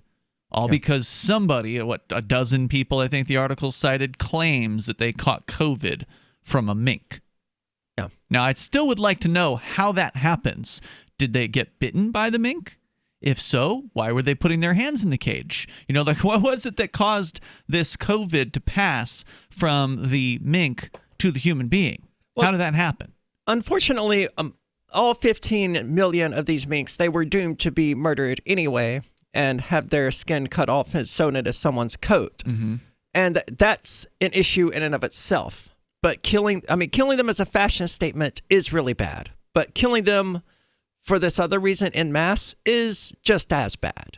I would argue it's worse. At least if you kill the minks for a coat, somebody stays warm after the fact. If you just slaughter these things and throw them into a ditch or a mass grave or whatever, then you've just completely wasted all of those minks' lives. At the very least, they are providing something from their body parts. I mean, there's a ton of animals that are used for fashion, right? Like, leather, for instance, a hugely popular product, probably more so than minks, I would imagine. Leather's used in a variety of products, not just things that you wear, but couches and things like that. And I'm not necessarily a fan of leather either, but I didn't think you would be. It does have utility. Yeah. And fur coats generally don't. I mean, there's nothing. They're warm as hell, though. There's nothing you get out of a fur coat that you can't get out of any other coat, though. True. That's true. I mean, and there are characteristics that you can get out of leather that you can't get out of other materials. No, of course, the other argument, though, would be that products made from animals ensure that those animals continue on, right? So if there's a demand for eating chickens, then we're never going to run out of chickens. The marketplace will continue to make chickens. There will always be chickens. Well, if serving the needs of humanity is the only thing perpetuating a species, then I think it's probably time to let that species die off. Okay. So if that's their sole contribution to the Earth ecosystem is to feed humanity, then they're probably not creatures worth having in the universe. I said that as someone who loves cats because, I mean, my cats, all they do is serve my needs and... But I don't want them to die off. That's true. Yeah, it's a mutual beneficial relationship, right? Otherwise, well, it is for the chicken as well. I mean, they get served food. I guess. They just end up getting killed and eaten, and cats don't. Well, there's so much. Cats are so much more cute. They are. So they also, eat mice and stuff. I never have to worry about mice. That's true. So in fact, my ex-girlfriend said that her cat brought her a mouse in the middle of the night and dropped it right on her. It was dead. See, that's what I don't get. I mean, I don't ever see mice. Mice avoid my house like it's... The cat keeps them away. Well, just the smell of cats keeps mice away. Yeah. It's got to be a really stupid mouse to walk into a house that smells With a like cat, cats. for sure. Well, if you're hungry and it's cold That's out fair. there, you might take the risk. So if you want to comment on the mass slaughtering, now it doesn't describe in the story how they plan on doing this. Is it going to be, are they going to gas them? Are they going to electrocute them? Are they going to just snap their necks? I mean, how do they go about the extermination of 15 million animals? How do you do that? I'm not asking you to speculate. I know you're not. I'm just trying very hard not to make any comparisons to other times where people tried solving a problem of Through how to extermination? kill massive numbers of creatures at a time. Right. And it's just so sick, too, because as you pointed out, if it only saves one life, we can exterminate 15 million of these other lives over here to save one human life. It's absolutely outrageous. In fact, the dozen people who didn't you say that there was like a dozen people in Denmark who had contracted coronavirus allegedly from minks? It didn't say any of them died, did it? Well, no. The minks have a mutated version of the coronavirus, so evidently it can come back to humans. Presumably the minks caught the virus from a human. It mutated, and now humans can catch the mutated version, and they're like, oh no, we just can't risk it. We got to kill all 15 million of these things. And I understand most people are probably more or less okay with that because they don't value non-human life as much as they do human life. But I don't necessarily agree with that position. So I'm looking at this. To me, it's the moral equivalent of murdering 15 million people to save 12. It's close. I mean, even if you're going to say one mink life is not equivalent to a human life, I would say 15 million of them probably are. I mean, that's crazy. It is a huge number of creatures to murder. I don't have a problem with people I'm a little different from you on this one. It's none of my business. If you want to eat animals, I like them. They're tasty. I eat animals. Right? So, we understand at some level. You just don't agree with turning them into coats or doing other things with them. But, to some extent, you I'm a benefit from hypocrite them. on the matter, right? It's okay. I recognize that it's morally wrong to eat animals. But it's so tasty. I still eat animals, Yeah. Well, because it's life and, it's enjoyable to eat the animals if they're tasty. So it is, but whatever. It's so immoral to just be like, hey, I find pleasure in killing and eating you, so I'm going to kill and eat you. I mean, that's bad. That's terrible. Right. And I'm that's what I do. I'm not even willing to do the killing. So I want somebody else to do that. I would not do the killing. No, I wouldn't either. And that's because it's easy to... I would think for you and I to realize that, hey, we're not that different from these animals, okay? They can't talk to you, but they can feel things. If they're mammals and, they have basically very similar DNA, dogs and cats are, 96% the exact same DNA, as I understand it. Just little tweaks here and there, and you get a person. And they can't speak, but they absolutely can talk to us. They can communicate with us. Absolutely. I mean, if you're not getting that, you're not paying attention. Yeah. I mean, we're not talking about flies here. We're talking about mammals. Correct. I mean, if you want to swat a fly, I'm not going to take any issue. But if you want to swat a cat, we're going to have a problem. That's abuse. And there is a difference between abusing an animal and utilizing the animal for the benefit of mankind, right? There's a wide gulf, I think, in there. Sure, I don't think it's abuse to have oxen pulling plows or whatever. Not that anyone does that in the United States anymore, but I'm sure it happens in other parts of the world. And there are more and less acceptable ways to treat the animals in captivity or to put them to death. So there's a variety of things there. And I think the market should decide these things. And if the market goes towards, more veganism or vegetarianism, then that should be a choice that people are free to make. Sure. But to have these government goons come in and not only kill 15 million animals, but also just decimate an entire industry as well. They promised to pay the farmers for the minks. Ooh, whoop-de-doo. I mean, how long is it going to be before I can have more minks? Well, that's also a good point. Am I going to be out of business forever at this point? But again, it's also a question of, are they paying for the minks, or are they going to pay them what they would have lost on the fur coats made from the minks? Because you got to figure a mink is probably worth like $1. Or whatever, but the fur coat is worth $4,000. That's a great point. Jay's on the line. He's in New Hampshire. Jay, go ahead. You're on Free Talk Live. Hey guys. Hey, Jay. Two things. Yes, two things I want to tell you guys about an event that I'm putting on here. Okay. And we did a little part of it today. You get to use a flamethrower. Nice. But I want to comment. You were talking about the mix. So If you recall, I'm sure I called in or either came on the show or talked about how in the spring they were euthanizing a whole bunch of animals, cows, pigs, chickens. Right, due to the lockdowns and the anti-competition clauses in the contracts.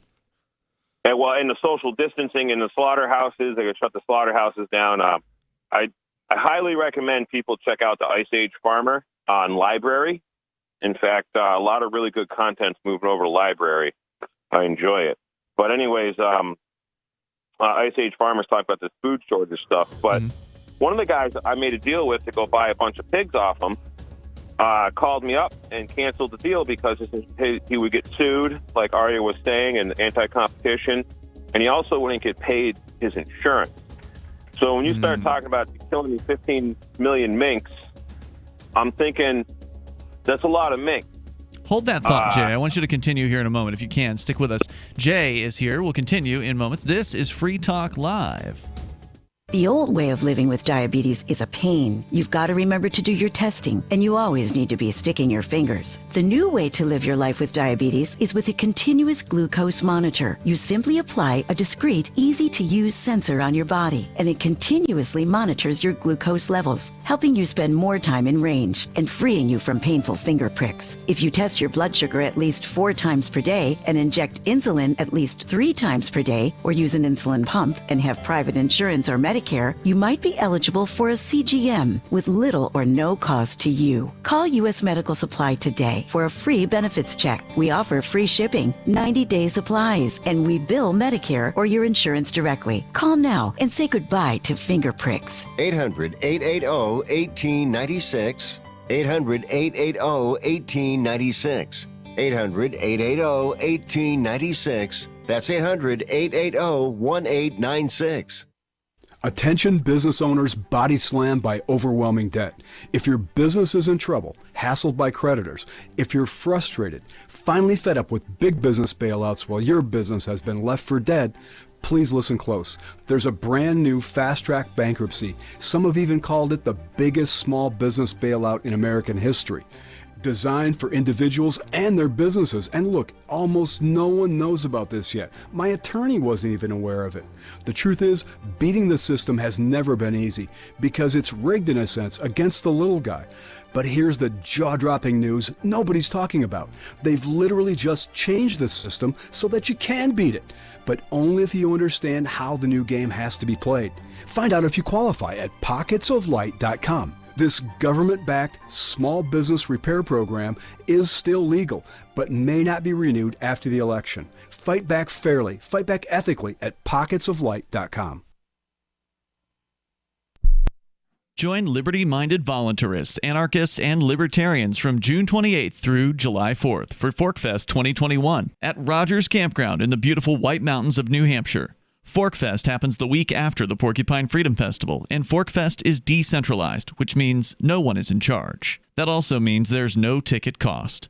Just reserve your camping, RV site, or motel room with Rogers Campground for June 28th through July 4th. Where better to celebrate Independence Day than around other freedom-loving activists in the Shire? You can relax and enjoy the camaraderie of like-minded people, or you can create whatever experience or event you'd like others to have. If you're planning an event for ForkFest, be sure to let others know in advance. You can connect with fellow ForkFesters via the unofficial Telegram chat or the ForkFest forum. Links to those are on the unofficial website, forkfest.party. Mark your calendar for June 28th through July 4th, 2021. We'll see you at forkfest.party. There are lots of ways to listen to Free Talk Live. Our podcast has been around since podcasts began, and now the FTL feed is loaded with content besides our full show archives. Did you know that we make it easy for you to customize your podcast subscriptions? We have different feeds, one that includes only our full shows, one with just the Daily Digest, and our main feed that includes everything. You decide what you listen to. It's quick and easy to customize your feeds at feeds.freetalklive.com. That's feeds.freetalklive.com. The new 4th edition of Healing Our World, The Compassion of Libertarianism, will take your understanding of liberty to a deeper level and has over 1,300 updated references, new cartoons, and a foreword by Dr. Ron Paul. With discounts for multiple book purchases, the 4th edition of Healing Our World is a great gift for the liberals, pragmatists, environmentalists, and Christians in your life who think libertarianism is cold-hearted. Get yours today at healing.freetalklive.com and use promo code FTL for a $5 discount. Help get LRN.FM into more ears. Visit promote.lrn.fm for a free bumper sticker, flyers, banners, graphics, and more. Promote.lrn.fm.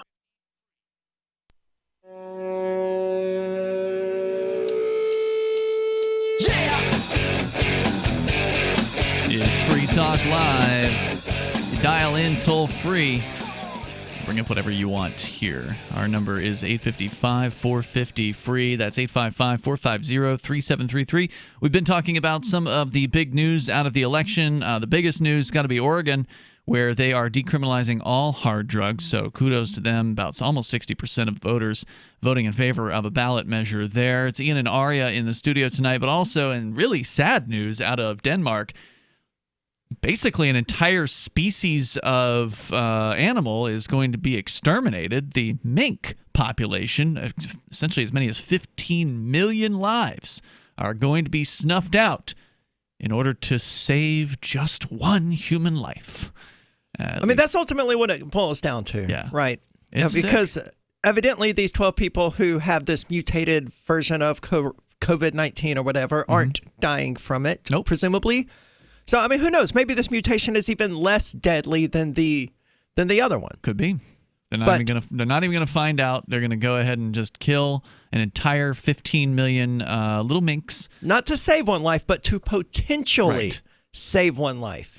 Even if it was okay, you can kill these 15 million minks, or you can let this human die. Right. Even if it was that, I would still be opposed to it. I agree. But that other person who might die isn't even a real person. The minks are somebody's property in this particular case. The owners, whether you agree with them or not, right? Like you don't agree with making the mink coats, but we do agree with property rights, and people should be able to do what they want. I don't agree that animals, that other living beings can be property, though.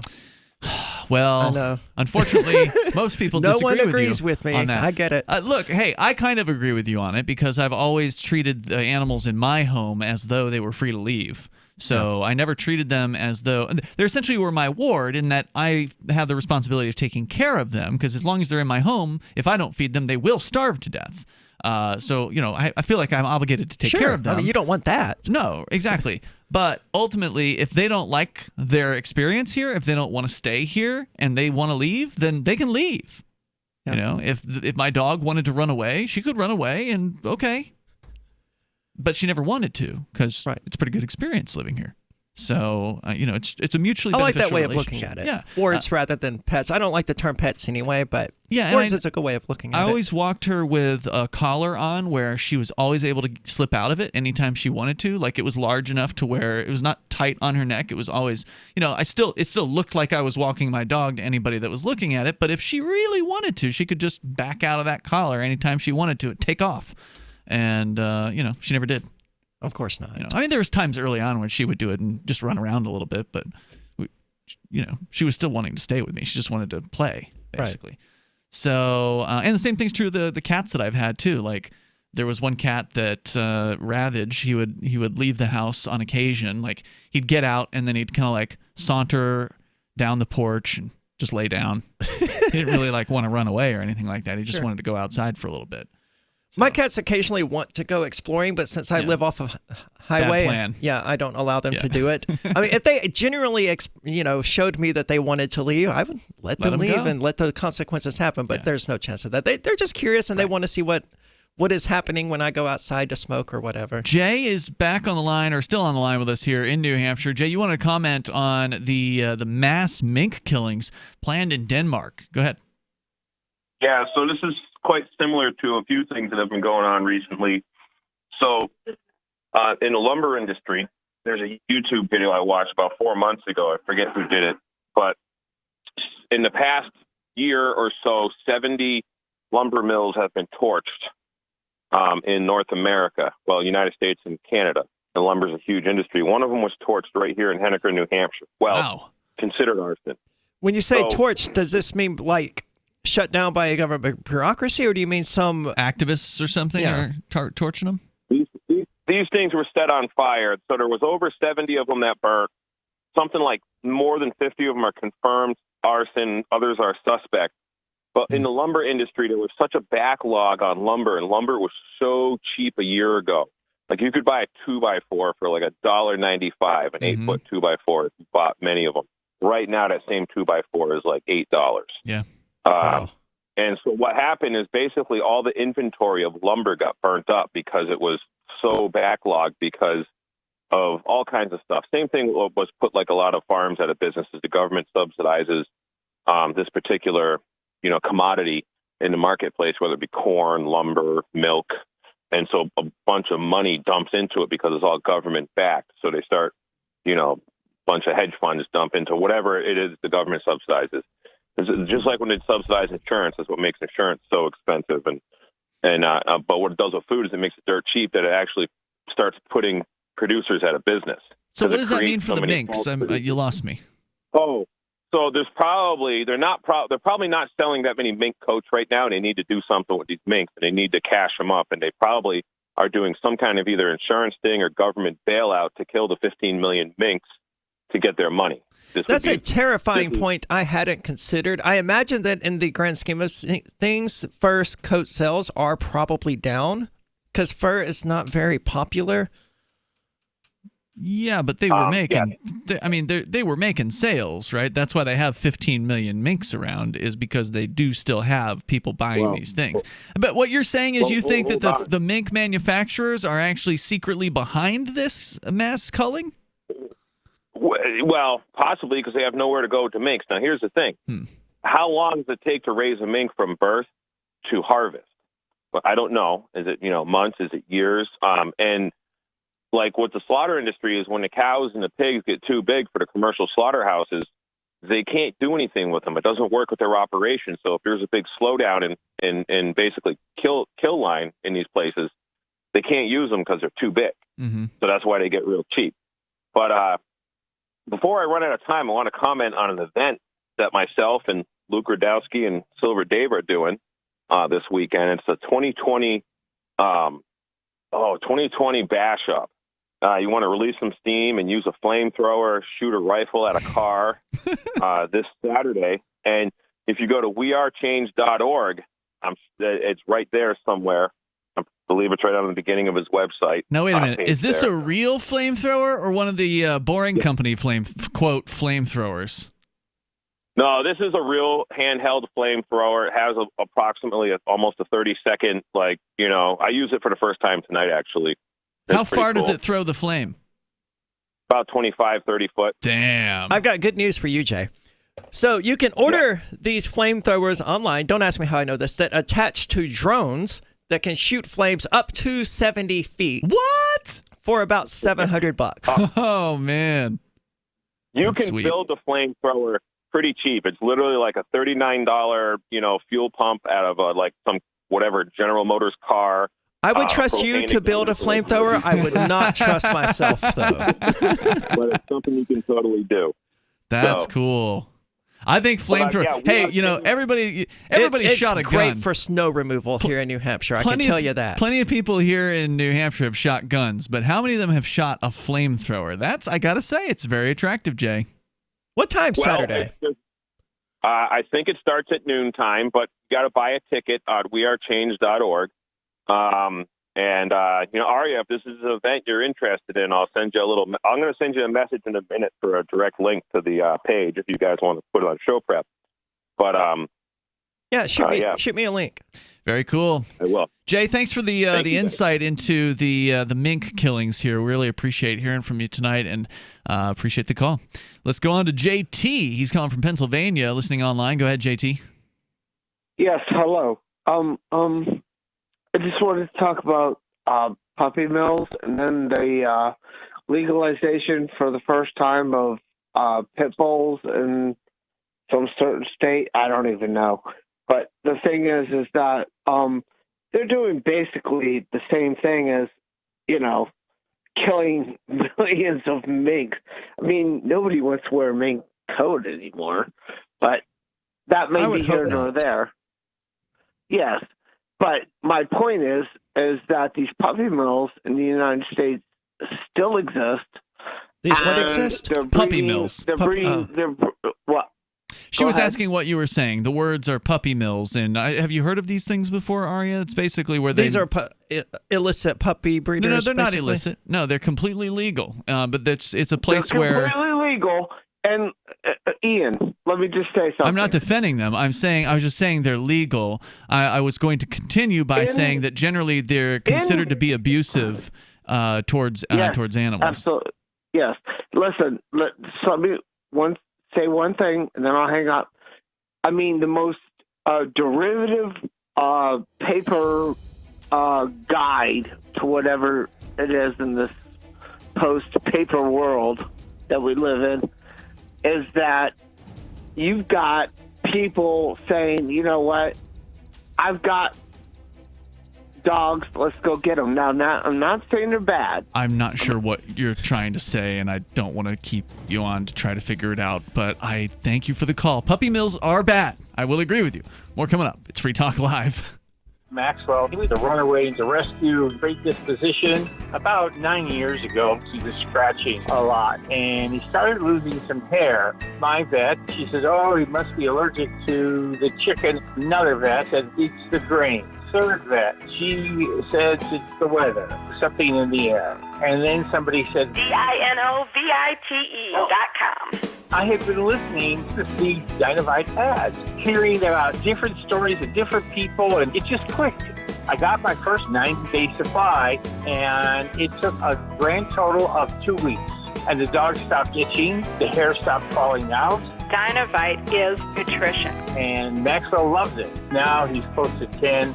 And the Dynavite's a big part of Maxwell's diet. Dynavite for life. You won't believe how happy your dog will be. And he's a spectacular dog. DINOVITE.com. Cell 411 is a free app for Android and iOS that replaces government-controlled 911. Cell 411 allows you to preset a group of friends or private organizations to show up at any emergency. Cell 411 is a nightmare for the state because it proves their so-called services aren't needed. Cell 411 has had thousands of installs, and of course it's covered by the BIPCOT no government license. Cell 411 because your friends won't shoot you when you're in trouble. Without the government, who would build the emergency services? You and Cell 411. Get it today at getcell411.com. What if you want to hear the latest episode of Free Talk Live, but all you have is your phone, you forgot to download our archive, and you have no data connection? You can call our Listen line at 641-793-0191. That's a long-distance number, so you may incur charges. If not, listen as long as you want. 641-793-0191. The Free Talk Live Listen line, 641-793-0191.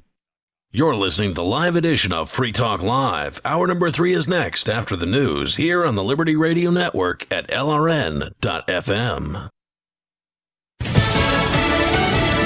Ready to lead. I'm Lisa Lacera, Fox News. He says he's not declaring victory, but former Vice President Joe Biden says the way votes are trending, he believes he will have the number needed to win the presidency. And as for the popular vote, Senator Harris and I are on track to win more votes than any ticket in the history of this country that ever won the presidency and vice presidency. Over 70 million votes. But he said every vote must be counted. No one's going to take our democracy away from us. Not now, not ever. This afternoon, the Fox News decision desk projected Biden would win Michigan, leaving just 6 votes short. The Trump campaign has added Georgia to the number of states it's suing to temporarily stop counting ballots. We're going to stick with this. We're going to win this election. We've actually won it.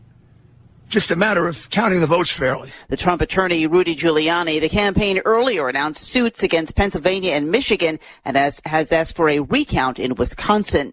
City leaders in Philadelphia pledging change as more details are being released about the shooting death of Walter Wallace Jr. Philadelphia Police Commissioner Danielle Outlaw is calling for patience while investigations into the police shooting of Walter Wallace Jr. continue. You have my word that this investigation will be conducted fairly, unbiased, and honestly. Wallace was killed on October 26th when his family called for an ambulance when he was in a mental health crisis and was shot when officers told him to drop his knife and he refused. The officers involved in the shooting have been identified as 25-year-old Sean Matarazzo and 26-year-old Thomas Munns. Fox's Tanya Day Powers in Philadelphia. Body cam footage and 911 calls of the incident have been released by police. Mayor Jim Kenney says everyone involved is cooperating. The Pennsylvania National Guard has been called up to help with protests. America is listening to Fox News.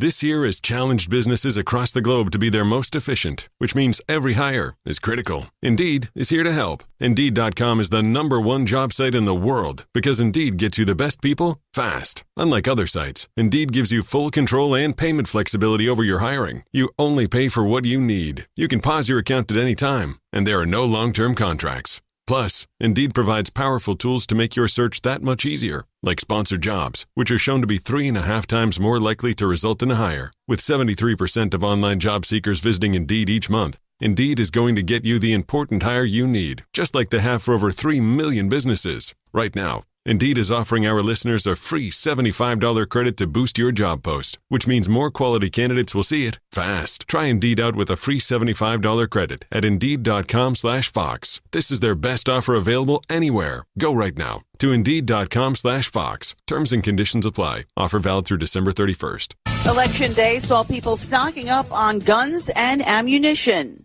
A buying frenzy yesterday for ammunition on the same day as a report from a firearm industry trade group showing gun sales in the U.S. shattering previous records last month. The National Shooting Sports Foundation predicts the election results could drive sales up even further. FBI data shows that firearms-related background checks have risen to more than 32 million in 2020 compared to 27.5 million in the 2016 election year and 19.5 million in 2012. But the FBI notes background checks don't equate directly with individual gun sales, just an increase in interest. CJ Papa, Fox News. An election employee in New Haven, Connecticut has tested positive for COVID-19, causing a dozen other workers to be quarantined. The city's public health director says the infected person has not been to work since having symptoms last week. The 12 people placed in quarantine were temporary employees who spent yesterday in the city clerk's office counting absentee ballots and had no known contact with voters. Gourmet chef Ted Allen is here. He's the author of the new cookbook, Pretentious Foodie Bullshit, and he's going to show us how to cook some fussy little foodie dishes for you and all your asshole friends. Welcome back to the show, Ted. What sort of stupid, over-elaborate, fancy-ass meal are you going to make for us today? We're going to cook one of the very most pretentious dishes in my cookbook. Oh. It's a stupid-ass, trendy piece of fish coated in some kind of nut you've never heard of, served alongside a puree of baby something or other. Oh, great. Sounds annoying. Let's get started. Okay, have at it. First, it's very important to choose the most expensive type of fish you can find for some vague environmental reason that you can then parrot back to your faux intellectual gay wad dinner party guests. Okay. And now I assume all these other ingredients are organic and locally sourced and all that bullshit. Oh, yeah. Now, what about the pureed baby turnips, Ted? You must blanch them for 30 seconds, then you shock them in an ice bath. Peel them, then boil them again with a little sugar, thyme, and a pinch of salt. This is the Onion News Network. You're putting your name, address, credit card number, social security number, all that. You're just chucking it right up onto the internet where any disgusting degenerate can grab it. The only way to make sure that your identity is never stolen is to change it every 3 years. That's what I do. 2 years ago, I was Ellen Foxcroft, attorney at law. 3 years before that, I was Trish Homingwood, patient at the Austin State Psychiatric Hospital. And 3 years before that, I was Regina Dupree, lead singer of the soul group Derriere. And you know what? None of my identities has ever been stolen. So to make sure that your personal information stays safe, you gotta follow some simple steps. First, you're gonna need new pieces of identification, right? But don't worry, old Shelby knows a guy up in Detroit, can fix these up pronto, real cheap. Next, you're gonna have to fake your own death. But all that takes is a mold of your teeth, a corpse, and a $500 used car for setting on fire. This is the Onion News Network.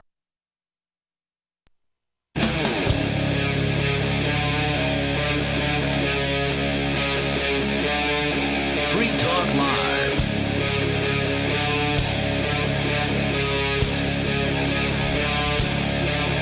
It's Free Talk Live. You bring up what you want. You take control of the airwaves. Our number is 855-450-FREE. Joining you tonight, it's Ian. And it's Aria. Free Talk Live brought to you by Intercoin. Just as the internet is a global network that connects local networks, Intercoin is a global currency platform that enables communities around the world to issue and manage their own currency to circulate among their local population. Intercoin enables fintech innovation on the local community level, leading to stronger communities, greater sustainability, less poverty, and more productivity. Intercoin is attempting to regain some of our freedoms that are threatened on the internet and in meat space. We think that's important here on Free Talk Live. So important, we accepted $40,000 worth of Intercoin tokens from Intercoin Incorporated for advertising. If you think freedom is important too, check out Intercoin at intercoin.org. You can invest in this project and potentially make big gains or just be involved and perhaps shape its future. Intercoin.org. Ian and Aria in the studios. We continue here. We're going to go back into the coverage from the election, and I'm not talking about Biden and Trump. I'm talking about the actually interesting stuff that is going on out there, like the drug decriminalization measure that passed in Oregon by a decent margin, about 59% of voters voting to decriminalize possession, small amounts of all drugs, which is a huge step in the right direction towards ending the insane war on drugs. So we talked about that in the first hour, but I did notice actually when I was looking at some other election news that it wasn't just Oregon and, again, 4 other states, South Dakota, Montana, it was Arizona and New Jersey, passed legalization of marijuana on ballot measure. Mississippi put in a medical marijuana. That passed as well. But D.C. voters apparently have approved magic mushrooms. Nice. Yeah, Washington, D.C., where they decriminalized cannabis a few years back, several years ago, they've now approved a measure that will effectively decriminalize magic mushrooms and other organic psychedelic drugs. Nice, including DMT and I presume. peyote. Yeah, I presume all of those things. Anything that is has come out of a sort of natural plant or fungi will be recategorized, according to Initiative 81, as, quote, that would technically include LSD. It was first found growing on molding grain. Yeah. Most of it's synthesized, but you can probably also synthesize psilocybin. It's an excellent question. I don't know about that. I'm not enough of I'm not a science expert on chemistry or anything like that. So if you know and you can answer that for us, feel free to call in at 855-450-FREE. So they've been recategorized as, quote, the lowest level police enforcement priority in D.C. because there's only so much they can do there without, going through Congress. So good news out of D.C. There's not much good news coming out of D.C., which voted like 90+% for Biden, by the way, in the election recently. In other news, election news, I lost my election. Oh, that's right. What was the final? Was there a final total that came out? It was like 7,000 or 8,000 votes for me, I think. It's 25%-ish of the vote, which is horrifically bad for a two-party race. I mean, that's probably the worst performance of a two-party race that occurred last night. Yeah, I mean, generally, the Republican in that race would probably get closer to like 45%. Yeah.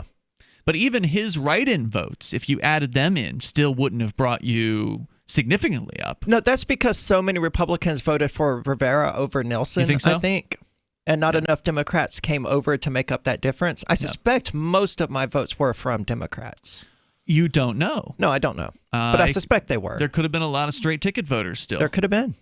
And it could be because some people actually do want to see you beat Rivera. Some of the Republicans probably still, dislike Rivera because he's a Democrat and would rather have the Satanist tranny in there. So it's hard to really say. Unless you do exit polling, you really can't know. No, and it's very difficult for me to labor under the impression that the 25% of people who voted for me did so blindly and unknowingly, considering how much coverage there was. Mm-hmm. It's certainly possible. I mean, there are plenty of people in Cheshire County who didn't know anything about it. No, they don't know. I mean, there's a lot of people who don't pay attention to what goes on. In fact, I was actually pulling up the numbers because we were talking earlier about the number of people in the United States and as compared to the number of people who actually are voters. According to the numbers from the Census Bureau, in 2016, there were about 224 million of the U.S. population that were of voting age. So obviously not including people under the age of 18. So about 224 million of them. They counted around 153 of them as registered voters in 2018. So this year, looking at the totals on the the presidential election, which is not fully counted yet, but roughly you're looking at let's see, I had the numbers here. So you got 71.9, so about 72 million people apparently voting for Joe Biden, and about 68.5 million voting for Trump. Seems like record turnout. Yeah, apparently Biden's got the highest number of votes in presidential history, according to a story at the Drudge Report right now. I expected high turnout given how many mail-in ballots there were. Mm-hmm. So I expected that, but that's not really voter turnout, in my opinion. I mean, technically, yes, these people voted, but I imagine the actual number of people who went to the polls to vote that might have been down. Is probably significantly down. But that's still turnout. If you've taken the absentee ballot, because it takes time, you have to request the ballot, you have to fill it out. Well, not in all places. New Hampshire sent one to every address. Yeah, somebody said that last night. It's like, really? That happened? Yeah, it did. And I think the state of New York did the same. 140 million out of 224 million, just presuming the numbers are similar to 2016, is only about 62.5%. So not really that many more people voting this time around. Last time it was 61.4%. Okay. And I'm just running some generic numbers here. I don't have the finals, but just looking at it, clearly there's a huge chunk of the American population that isn't even bothering to be registered to vote, let alone actually participating in voting. So you only really have just over a majority of the voting age population even participating. I don't blame them. The only reason I voted for anyone that wasn't in a local county level election or state level election was for ballot access purposes. It was just a strategic vote. To help the Libertarians out, you mean? To help the Libertarian Party. And it didn't work. No, it sadly did not. Which is one of the things that I did want to talk about, which was twofold. One, the results of Joe Jorgensen, the Libertarian presidential candidate this year, and also the New Hampshire results generally of liberty-minded candidates. I think some of our listeners out there are interested in following what happens here because we do have a migration of freedom-minded people that are moving here, and we're seeing more people coming here, which is a good thing. It is.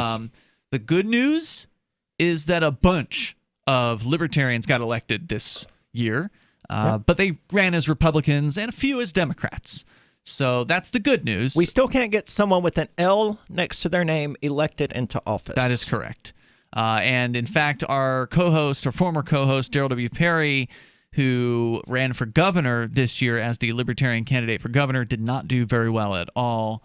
In fact, he didn't even do as well, or just barely. I think he actually tied the 2018 Libertarian candidate, Gilletta Jarvis, the gubernatorial candidate there for New Hampshire, with 1.43%. Well, did Darrell do any campaigning? I mean, I'm friends with Darrell, and I didn't hear about any of his events or outreach programs or see any of his signs or anything. All he did was online campaigning.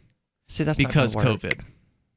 Oh, yeah, and he's married Sadly, to a Democrat. He's married to, she's a Libertarian, but Jackie, who was on this show for some period of time before she had a fit over Chris Cantwell coming on the after show and really just ruined all of her relationships over it, sadly. She then took Darrell out of Keene and took him to Manchester, and he's still Darrell, but he's now married to this woman who obviously has a large influence over his decisions, and I don't think that the Darrell we knew would have gone into pro-mask territory as he has done. As I understand it, he is not for a mask mandate. Sure. But he still, in his press release about going to vote, told people that he thought they should wear a mask to go and vote. He's definitely been in favor of doing these online events and not doing in-person things. So just like the Jorgensen campaign, the Perry campaign was sort of pandering to the maskers out there, and he didn't really differentiate himself in any other way. All you do is don't bring it up. Well, point he's out brought that it you're up. point out that you're against the mandates and explain why you're against the mandates and leave it at that. Unfortunately, he didn't differentiate himself, I don't think, in that way from the other candidates, and that hurt him. There's more coming up. News from news.bitcoin.com. Bitcoin tops 13,000 and breaks its own record for consecutive days above 10,000. Satoshi Nakamoto, if alive, enters the top 200 world's wealthiest people. DC International Monetary Fund manager warns of major financial reset imminent. PayPal begins selling and accepting Bitcoin. Bitcoin goes mainstream. Bitcoin.com is your source for getting started with cryptocurrencies, getting a wallet, buying Bitcoin Cash, and all the latest cryptocurrency news at news.bitcoin.com. Maxwell, she was scratching and losing some hair. My vet, she says, oh, he must be allergic to chicken. Another vet said, eat the drain. Third vet said, it's the weather. Then somebody said, DINOVITE.com. It took 2 weeks, and the dog stopped itching, the hair stopped falling out. The Dinovite is a big part of Maxwell's diet. You get some Dinovite, how happy your dog will be. DINOVITE.com. Freedom! Freedom is the call of the untamed Scotsman and all others that want to feel the wind under their kilts. At Free Talk Live, we love the breezy, swinging feeling that only a kilt from Sport Kilt can give. We teamed up with Sport Kilt to let you experience their form of freedom at a discount. Go to kilts.freetalklive.com and see a picture of Richie and me in our kilts. And then head over to sportkilt.com. Get some stylish freedom for yourself and use code FTL for a 10% discount. Sportkilt.com. What if the United States and the Soviet Union had fought on land, sea, air, and the astral plane, struggled for dominion across parallel dimensions or on the surface of the moon? What wonders would have been unveiled? What terrors would have haunted mankind from those dark and dismal dimensions? Come closer, peer through a glass darkly, and discover the horrifying alternative visions of World War III from some of today's greatest minds in science fiction, fantasy, and horror. Weird World War III. Available now from Baen Books at BaenBooks.com.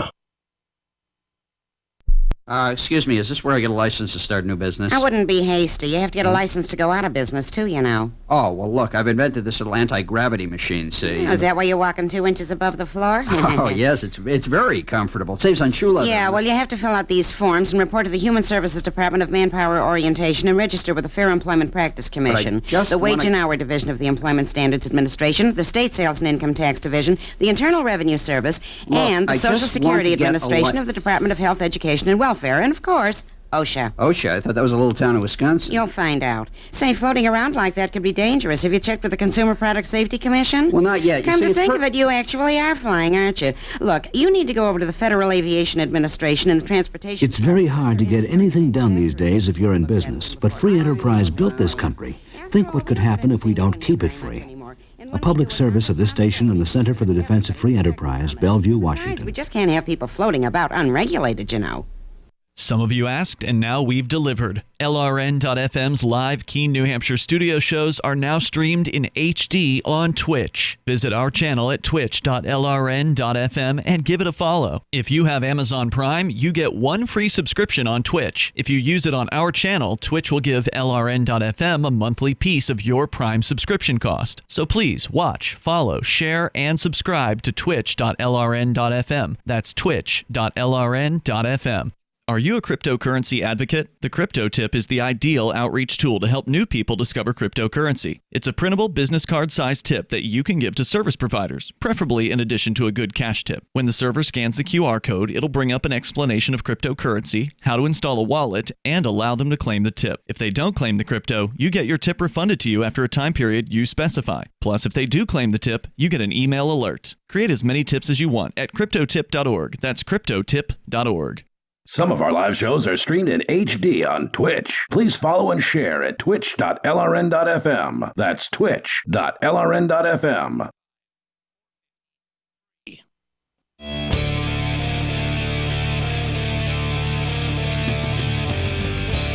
Free Talk Live, you dial toll free to bring up anything you want. Our number, 855-450, free like freedom. That's 855-450-3733. with you in the studio tonight. You have Ian. And Arya. And we've talked a lot about Divi here on Free Talk Live. You want to set up a masternode for Divi? It is as easy as masternoding can get. They've made it super simple. I was able to do it in a matter of clicks from after installing their full node software, which you can download over at diviproject.org, diviproject.org. They've got a link there to their Telegram channel if you need to chat directly with the Divi team. You can even buy Divi straight from them rather than going through the exchanges, although Divi is available from some exchanges if you prefer to go that direction. But if you don't want to push the price up or down when you make a purchase, you buy it direct.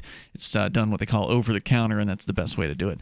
diviproject.org. Get started over there with Divi. As we continue here, your calls, your thoughts, welcome. We'll talk more about the election results for Joe Jorgensen, the Libertarian presidential candidate, and also what happened in New Hampshire. New Hampshire voting for Joe Biden, but also voting for Chris Sununu, who is the incumbent Republican governor. See, my interpretation of this is just that New Hampshire likes the establishment. Sununu's the establishment, Biden's the establishment. So I don't really see a conflict there. It's an interesting point. Although Biden isn't the incumbent, I mean, technically he's establishment for sure. He's been in the political scene for a long time. I don't know. I think there's something else to take away from it. We can talk about it. But first, let's go to your calls and thoughts. First up, it is Brian in Georgia watching us on DLive. Go ahead, Brian. Hi. Good evening. Hey, what's on your mind? I'm inspired by something your co-host Nobody said a few weeks ago about federal spending and the futility of fleecing the rich. So I did a little bit of napkin math on the topic, and it's even worse than he thought. I took the net worth of all the top 25 billionaires in the United States, as reported by Wikipedia, and added it all up, and it comes out to about $1.4 trillion. Now, for the spending, let's be nice, and let's not look at 2020 federal spending. Let's use 2019, pre-COVID. They spent $4.45 trillion. So even if these top 25 billionaires in the U.S. were robbed blind, they could only fund the federal government for around 15 weeks. Jeez. So really, the only rational option is to peacefully dismantle all of this. But sadly, rationality is in short supply these days. I have to agree. This is why when I ran for city council, it was on the platform of Eat the Rich. I want to specify when I say that, I mean billionaires. I mean dragons. People like Jeff Bezos, who, whether they earn their money rightly or wrongly, they have an amount of money that they will never, ever be able to spend, that their grandchildren will never be able to spend. Well, they could. They could donate a bunch to charity. But they're not. And I'm okay, morally, with robbing those dragons. And redistributing their money. I don't want to use the state to do it, but yeah, I'm okay with that. You're going to put a gun in his face?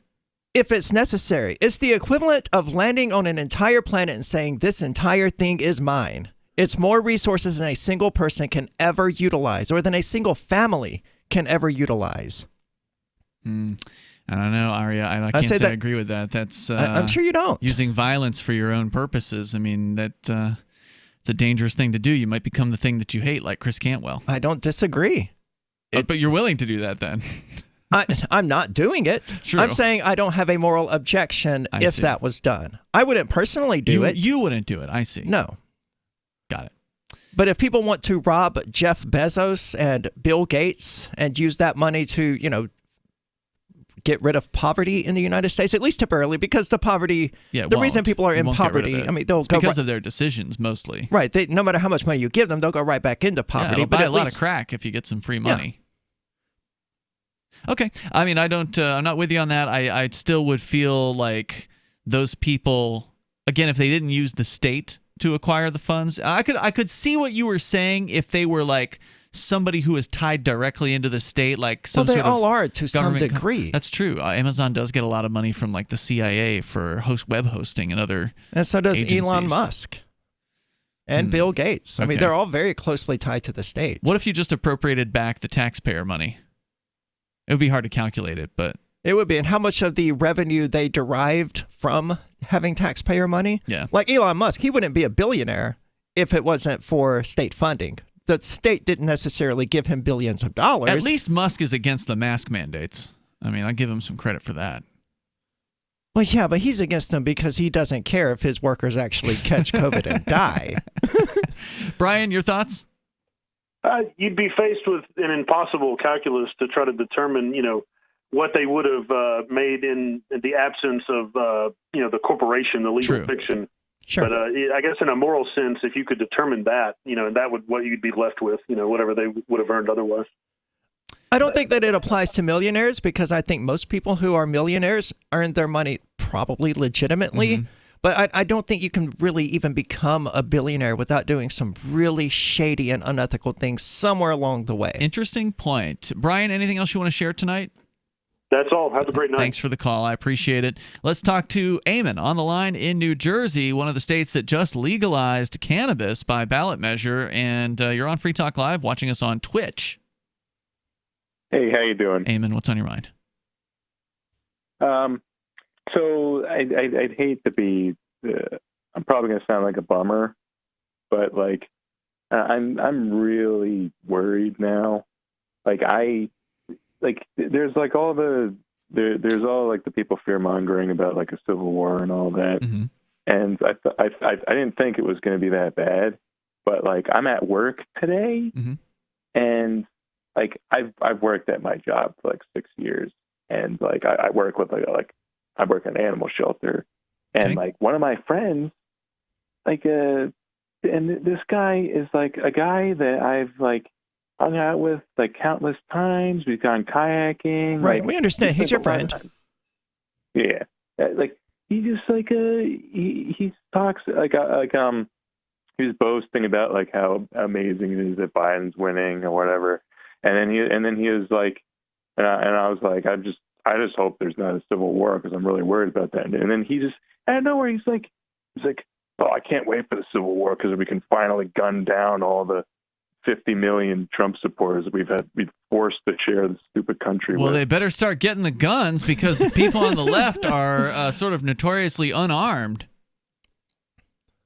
But well, not real leftists. But it's these are normal people that are saying this stuff now. I'm seriously. I'm either considering. I want to kind of join the Free State Project. That sounds right up my alley. It's either New Hampshire or Florida. We don't have to join the Free State Project to move to New Hampshire. Yeah, you could just move, but I mean, if you want to join them, I'm sure they would accept you. But for listeners that aren't familiar, you're referring to the migration of freedom-loving people that are moving to New Hampshire. Now, there is no such migration to Florida. A lot of folks have left Florida. I'm one of them. Aria, you left Mississippi, so there's people who've left the South to move here to New Hampshire as part of this migration of liberty-minded folks, liberty activists. And Eamon, if you want to hang on, we can discuss it because some people are using the presidential election results as an excuse to say, see, there's no chance for freedom in New Hampshire. Joe Biden won. As though voting for Trump is somehow a vote for freedom. But there's more to it than that, and we can talk about it on the way here. Your calls and thoughts are welcome. If you want to join us, 855-450-FREE. That's 855-450-3733. This is Free Talk Live. Did you know you can support freedom of speech just by visiting shop.freetalklive.com? You'll see links to Walmart, Love Java, Newegg, and more. Every day, Free Talk Live is at the forefront of the liberty movement as the biggest liberty-oriented talk show in the world, giving you a platform to be heard on any topic. Get listener-only specials without doing anything other than an extra click. Visit shop.freetalklive.com. Use the links and buy what you'd be buying anyway. Take action now. Save and support freedom. Visit shop.freetalklive.com. It's shop.freetalklive.com.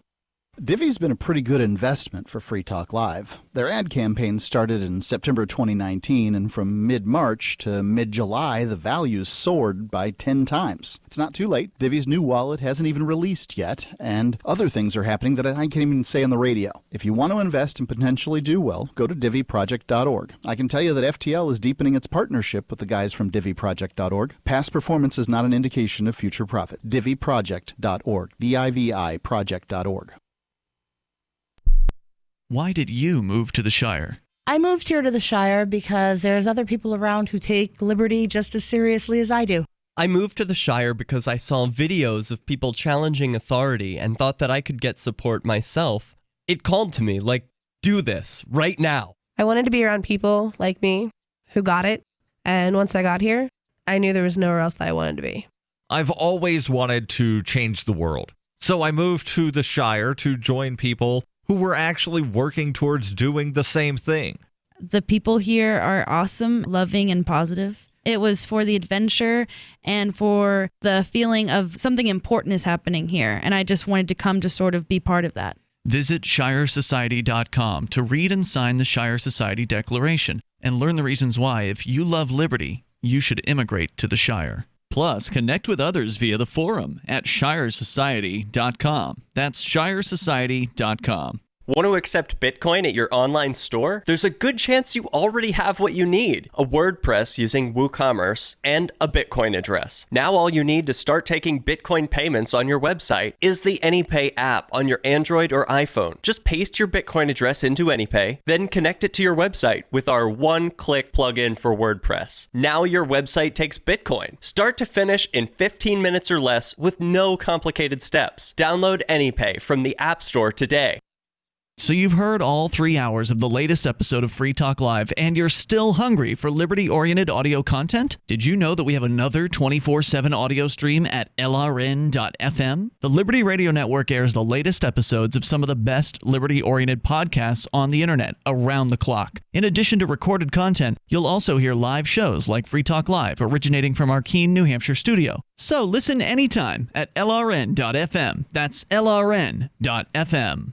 LRN.FM's free-to-air satellite feeds blanket most of 2 continents. It was my goal to put our channel there so people without internet could receive our programs and feed pirate radio stations. As our contract with our satellite provider is coming up for another 3-year renewal, I have to consider calling it quits. It's rare that we get feedback or support from our satellite users. We started a fundraiser a few years ago, and though there are a bunch of great contributors to it, as of this recording, it covers 15% of our monthly satellite costs. Please email lrn@lrn.fm and tell me how you use the satellite feed. Better yet, chip in at fund.lrn.fm. The costs aren't the issue. We can afford them, but why continue something not valued by the market?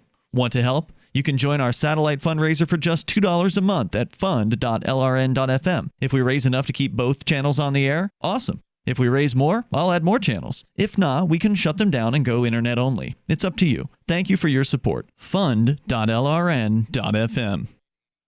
Love what we do? Please help support our international satellite channels at patreon.lrn.fm. That's patreon.lrn.fm.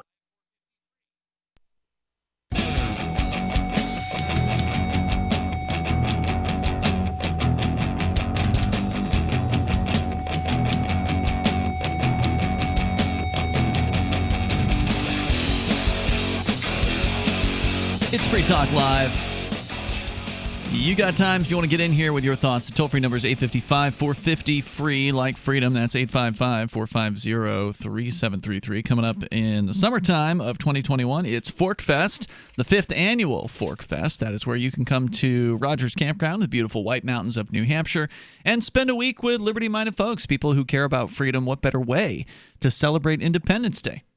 Even though we don't have much of it left, you'll be around some people that actually care about freedom, and that's what matters. And it's a great excuse to come out and check out New Hampshire. In fact, the caller we have on the line, Eamon in New Jersey, is saying he's considering leaving New Jersey, which is like the 46th least free state in the entire, or 46th most free, which would mean the least. It's not very free. That's what I'm trying to say. Yeah. Porkfest is the reason I first came to New Hampshire and the reason that I fell in love with it. That's right. You came to the first one, did you? I did. Not? Yeah. So back when it was Somalia Fest. You've been to all of them. Forkfest.party is where you can go to learn more about it. Just go ahead and mark your calendar now for June 28th through July 4th of 2021. And if you're ready, go ahead and contact Rogers Campground. They are shut down partially for the winter, but I think they still return calls a couple times a week. So if you leave a message or try to register through their website, that might work. Go ahead and lock your campsite in, or your RV site, or your motel room with Rogers Campground. June 28th through July 4th, 2021. Visit forkfest.party for more information. You can connect to the unofficial Telegram chat room. There's also a forum over at forkfest.party. Eamon is on the line in New Jersey. You're saying that even the people who are about to possibly win the election, or at least feel as though they've won, their team, right? Their team won, even though, you know, whoever wins, we lose. Joe Biden may be the presidential nominee presidential candidate elect. What's the right term for that? The person who will be president. President-elect. Yeah, president-elect.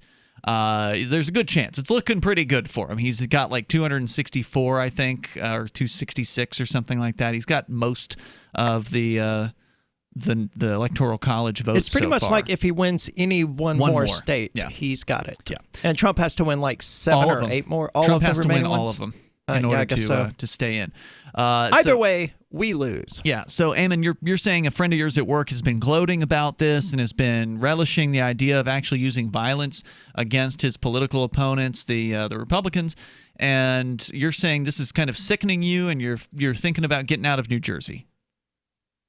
Yeah, and like, I don't know, maybe I'm just like super paranoid, but like, I'm legitimately worried about like, if there's a civil war, they're gonna find out that like, oh, who in New Jersey voted for Trump, and they put them in camps and all that, because like they're building coronavirus camps in like Australia and Canada, and like, I don't know, man. It seems like a bit of a stretch that they're going to be putting Trump voters into camps. I don't know, man. You got to remember how crazy these people are. Like when Trump first won in 2016, they were actually legitimately convinced that the Trump administration was going to round up trans people, gay people, Hispanics, and throw them into concentration camps and put them through the ovens. But it didn't happen. No, but that's how deranged these people are. They genuinely believed that was going to be the case. And now they think they're going to be the ones with the power. Will they now manifest what they believed was going to be done to them? It's an interesting question, but whether they do or not, it's a good plan if you are a liberty-minded person to get out of wherever you are and come to New Hampshire. Come to New Hampshire, absolutely. Look, I want to be clear, though. Go ahead, Eamon. So like, how does this work? Like when you go to like Keene or Cheshire County or whatever, like, is there like I have no, like, is there like a zone you go to? Nope. And then there's no requirement to go anywhere. It's not a Cheshire County thing. It's all of New Hampshire. Cheshire County is the best place, though. Oh, well, we like it, but most people don't move here. It's a little out of the way. It's kind of remote, but there's more populated areas, and there's even less populated areas like the North Country up by Rogers Campground. There's almost nothing up there.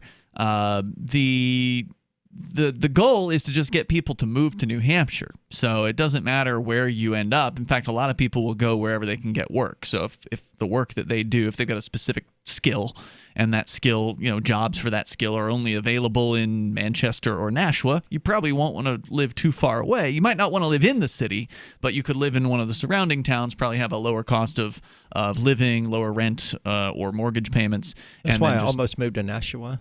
Oh, because of work? Yeah, I was looking at doing IT stuff when I was looking into moving here, and I was like, but I don't really want to do IT anymore. You wouldn't have had as much fun in Nashua anyway. I wouldn't have had any fun in Nashua. Are you kidding? AKA Trashua or North Boston. So it's up to you, Eamon, where you want to go. That's the thing. You're dealing with libertarians, so if someone tells you what to do, then you're probably not talking to a libertarian in that particular case. So it's completely up to you. And then once you get here, what do you want to do for activism? That's also up to you. Do you want to get involved in the political scene? Do you want to do direct action, hit the streets with some form of activism? So there's a lot of different choices. Or do you just want to be able to vote for libertarians? I mean, you don't have to be an on-the-ground activist to be a libertarian in New Hampshire. Yeah, it's like, well, yeah, I'm just like, I'm done with the lockdowns. I just want to go someplace where you don't have to deal with it anymore. Unfortunately, those places don't exist. Now, there are some states that are better than others. South Dakota, for instance, has the least of all of the lockdown implements across the whole country. South Dakota is by far the most free than compared to other states, but still factoring in the other freedoms that New Hampshire has, it's still one of the most free places. Although it'll be interesting to see what the Freedom in the 50 States study turns up for 2019 and 2020 when they finally get to that. It's probably going to take a year or two for those numbers to come out. So New Hampshire may end up dropping due to the coronavirus crackdown, unless the new Republican administration coming in can actually crack down on Sununu, the governor here. And what new Republican administration? So this is one of the things I wanted to mention. One of the big news out of New Hampshire as far as the election is concerned is not that Joe Biden got voted for. I mean, that's what everybody's going to talk about is, oh, New Hampshire bad, Joe Biden. Well, okay. Yeah, they voted for Joe Biden, but they also voted for the Republican for governor at the same time. In fact, the number of votes for the governor, 514,000 plus votes for the incumbent governor as compared to Joe Biden, who received 422,000 votes.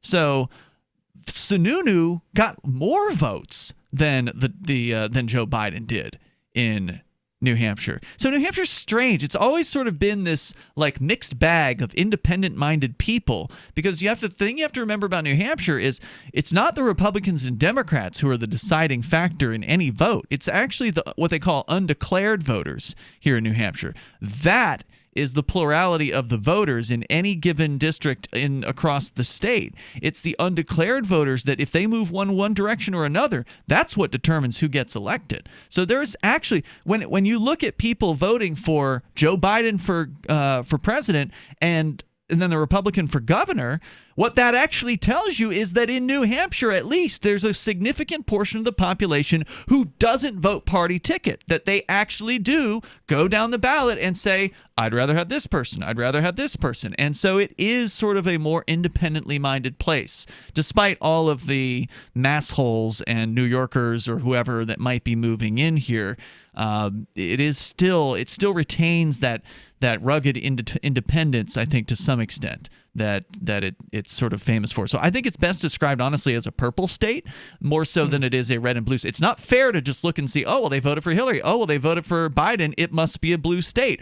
Well, then how do you explain not just Sununu winning, but the Republicans basically sweeping back into the state legislature? Now, I haven't seen the actual counts because I think there's still some counties that aren't complete with their with the full counts, but I've seen from multiple people today that the Republicans have taken back the state house, and they may have also taken back the state Senate. So it's been Democrats since 2018 here in both the state Senate and the state house, but here in 2020 it appears the Republicans have taken things back. And you know what that means is it means they're going to get in there and they're going to undo some of the worst stuff the Democrats did over the last 2 years. Thank you, Eamon, for the call. We'll look forward to seeing you up here in New Hampshire. Make sure you let us know when you're going to visit. Tehibo Tea Club's original Pure Pau d'Arco Super Tea helps build the red corpuscles in the blood which carry oxygen to our organs and cells. Our organs and cells need oxygen to regenerate themselves. The immune system needs oxygen to develop, and cancer dies in oxygen. So the tea is great for healthy people, and it can truly be miraculous for someone fighting a potentially life-threatening disease due to an infection, diabetes, or cancer. A 1-pound package of tea is $34.95 plus shipping. To order, please visit shopsupertea.com. That's shop, S-H-O-P, super, S-U-P-E-R-T-T-E-A.com. So the complete website is shopsupertea.com, or call us at 818-984-6100, Monday through Saturday, 9 to 5 California time. That's shopsupertea.com at 818-984-6100. Stop aging now. Restore those joints. Boost your strength. Because it's official. NutriMedical has released the most exciting, powerful anti-aging supplement on the market. Dr. Bill Deagle's Red Deer Velvet DR has been approved by the U.S. Patent Office. Imagine stem cell rejuvenation all in one capsule without huge expense. Dr. Bill MD discovered that as an unborn baby grows in the mother's womb, he or she does not deteriorate or physically age. Red Deer Velvet DR, like the uterus, provides 300 biomolecules and 6 hormones protected in one special DR capsule that delivers lipid packages directly into your circulation. This patented technology bypasses the stomach and is released into the small bowel unaltered by digestive enzymes and stomach acid. Remember, Red Deer Velvet DR. Improve endurance, stimulate your immune system, increase learning ability, and even improve sexual libido with Red Deer Velvet DR. Click NutriMedical.com, that's N-U-T-R-I medical.com, or call toll-free 888-212-8871 and get on the road to a newer, rejuvenated, happier you.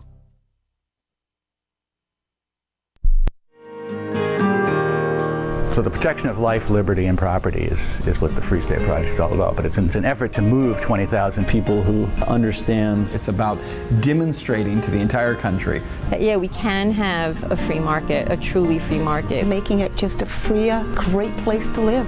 It's the world's largest voluntarist libertarian community, and it's only getting bigger. That's amazing, to be able to move to a place where other people like passionately believe in being free and independent. What the Free State Project is managing to do, though, is to put their money where their mouth is. It's physically getting up across the country and saying, let's go someplace and let's demonstrate the power of these ideas. There's a lot of kind of philosophy that surrounds liberty. There's a lot of thinking about it and talking about it. But here in New Hampshire, people are doing it.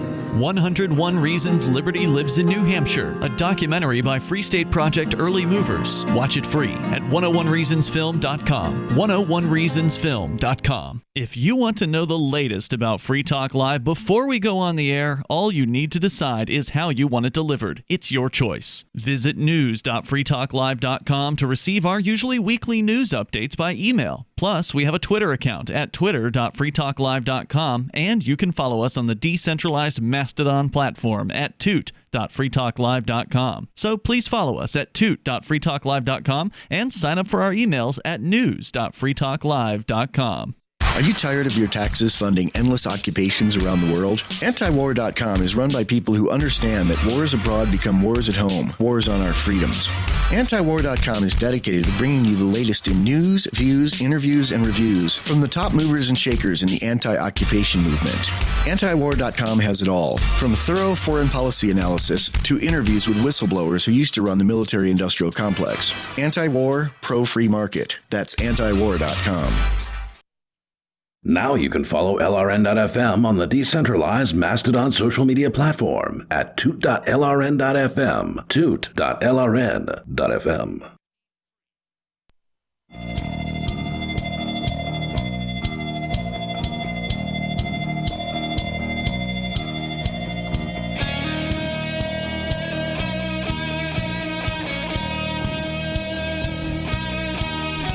It's Free Talk Live. You can bring up anything here. The toll-free number is 855-450-FREE. With you tonight, it's Ian. And it's Aria. Check out ariaforsheriff.com, Aria, the number 4sheriff.com, for some great blog posts reflecting on the last 2 months of an amazing campaign, which sadly did not result in you being elected.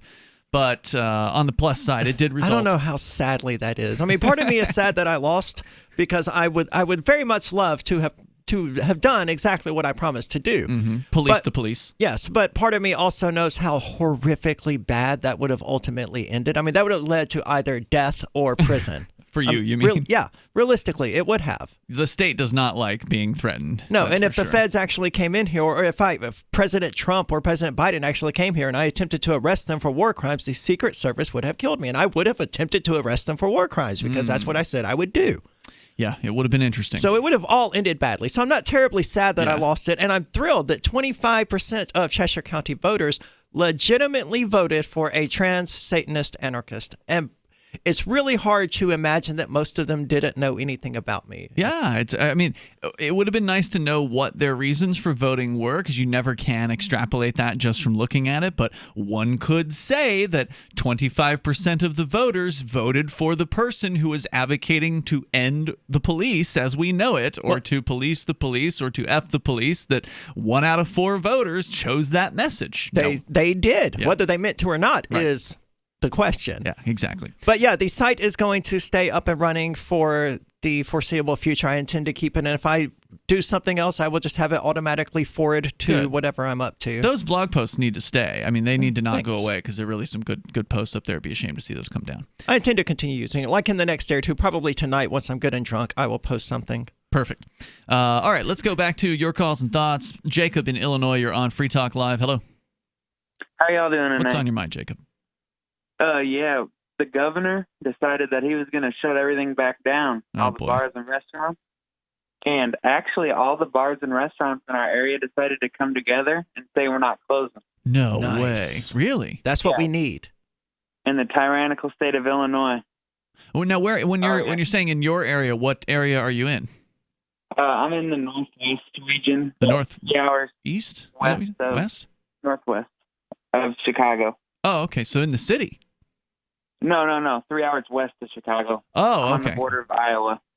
Gotcha. And so how many restaurants came together to join this coalition? There's probably about 20 to 30. Awesome. That's amazing. I mean, that's what it's going to take.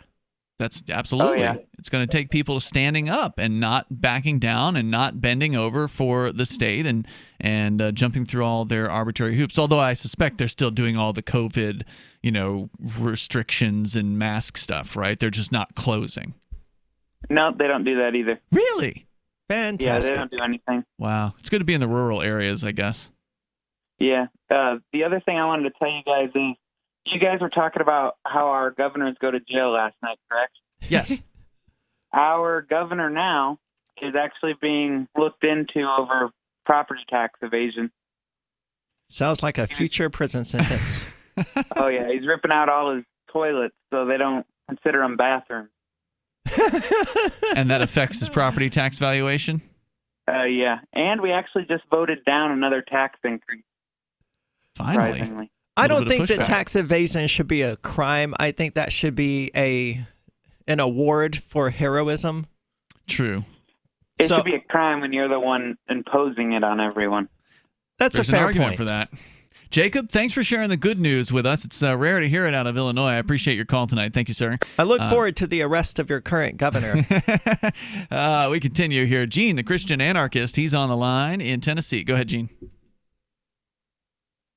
Hello? Gene in Tennessee. Going once. Going twice. I guess he got tired of waiting on hold. We go to David in New Mexico. David, you're on Free Talk Live. Yeah, that would be Governor Pritzker. Nice Jewish man. Okay. And so fun and games. So conditions of release.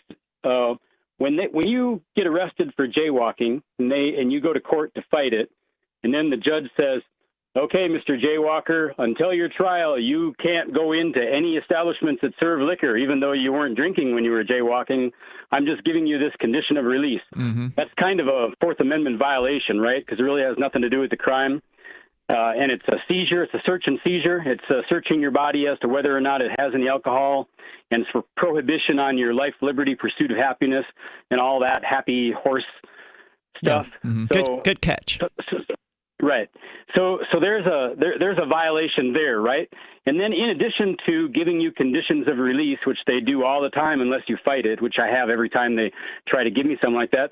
In New Mexico, anyway, they have this referral form for clinical appraisal. They tell you to call pretrial services to see if you need any pretrial services, like if you need to go to any dum-dum school, or if you need to go and get your head examined, or if anything like that. So, and for some reason, of the 4 different cases that I have, all for the same thing, with 4 different judges, 4 different trials in line, except for the one where they surrendered.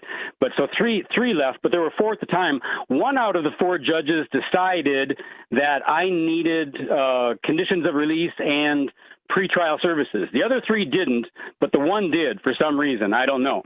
And that's Judge Victor Valdez. So he sends me over to, orders me to call pretrial services. And if you don't call them, then they issue a warrant for your arrest, right? Mm. And so that brings up the next question of if your quote unquote crime of which you're not convicted because you're still innocent because you haven't been tried, if they force you to call up pretrial services, or before COVID, you would go in person and subject your body and your mind to being searched.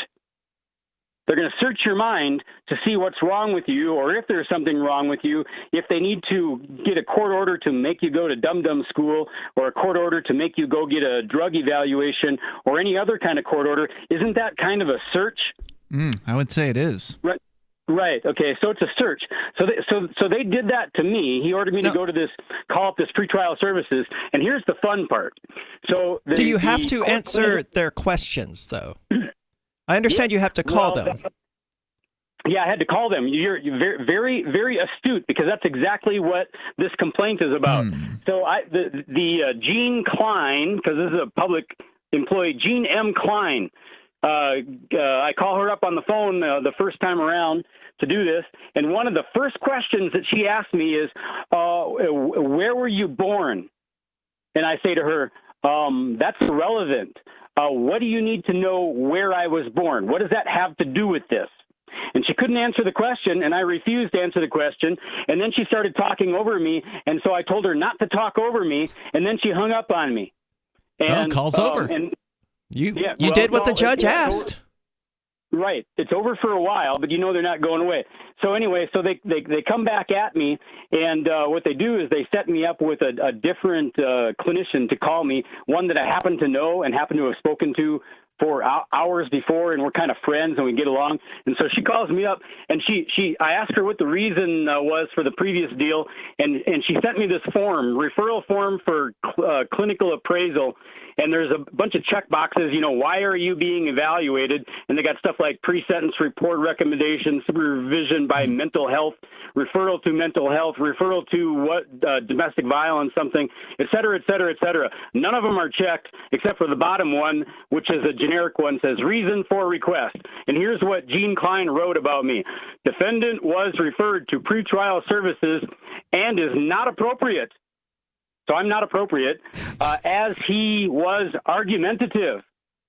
So I'm not appropriate because I was arguing. Yeah, and then supervisor, and this is a name, Al Kocer, ALCOCER, requested this case to be rescheduled with you being my friend, Castilla, and the defendant's attorney, Roberta Yurchik, is to be informed and let the defendant know the date and time of this clinical appraisal.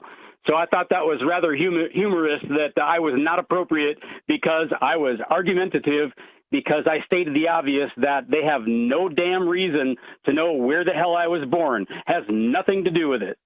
It's a great point. David, thank you for the call tonight. I appreciate hearing from you. It has been Ian and Aria in the studio. That's our election night wrap-up there, and again, the good news here in New Hampshire is that it was a mixed bag of results. The New Hampshire voters voting for Biden, but also voting for a bunch of Republicans statewide. So kind of an interesting mix.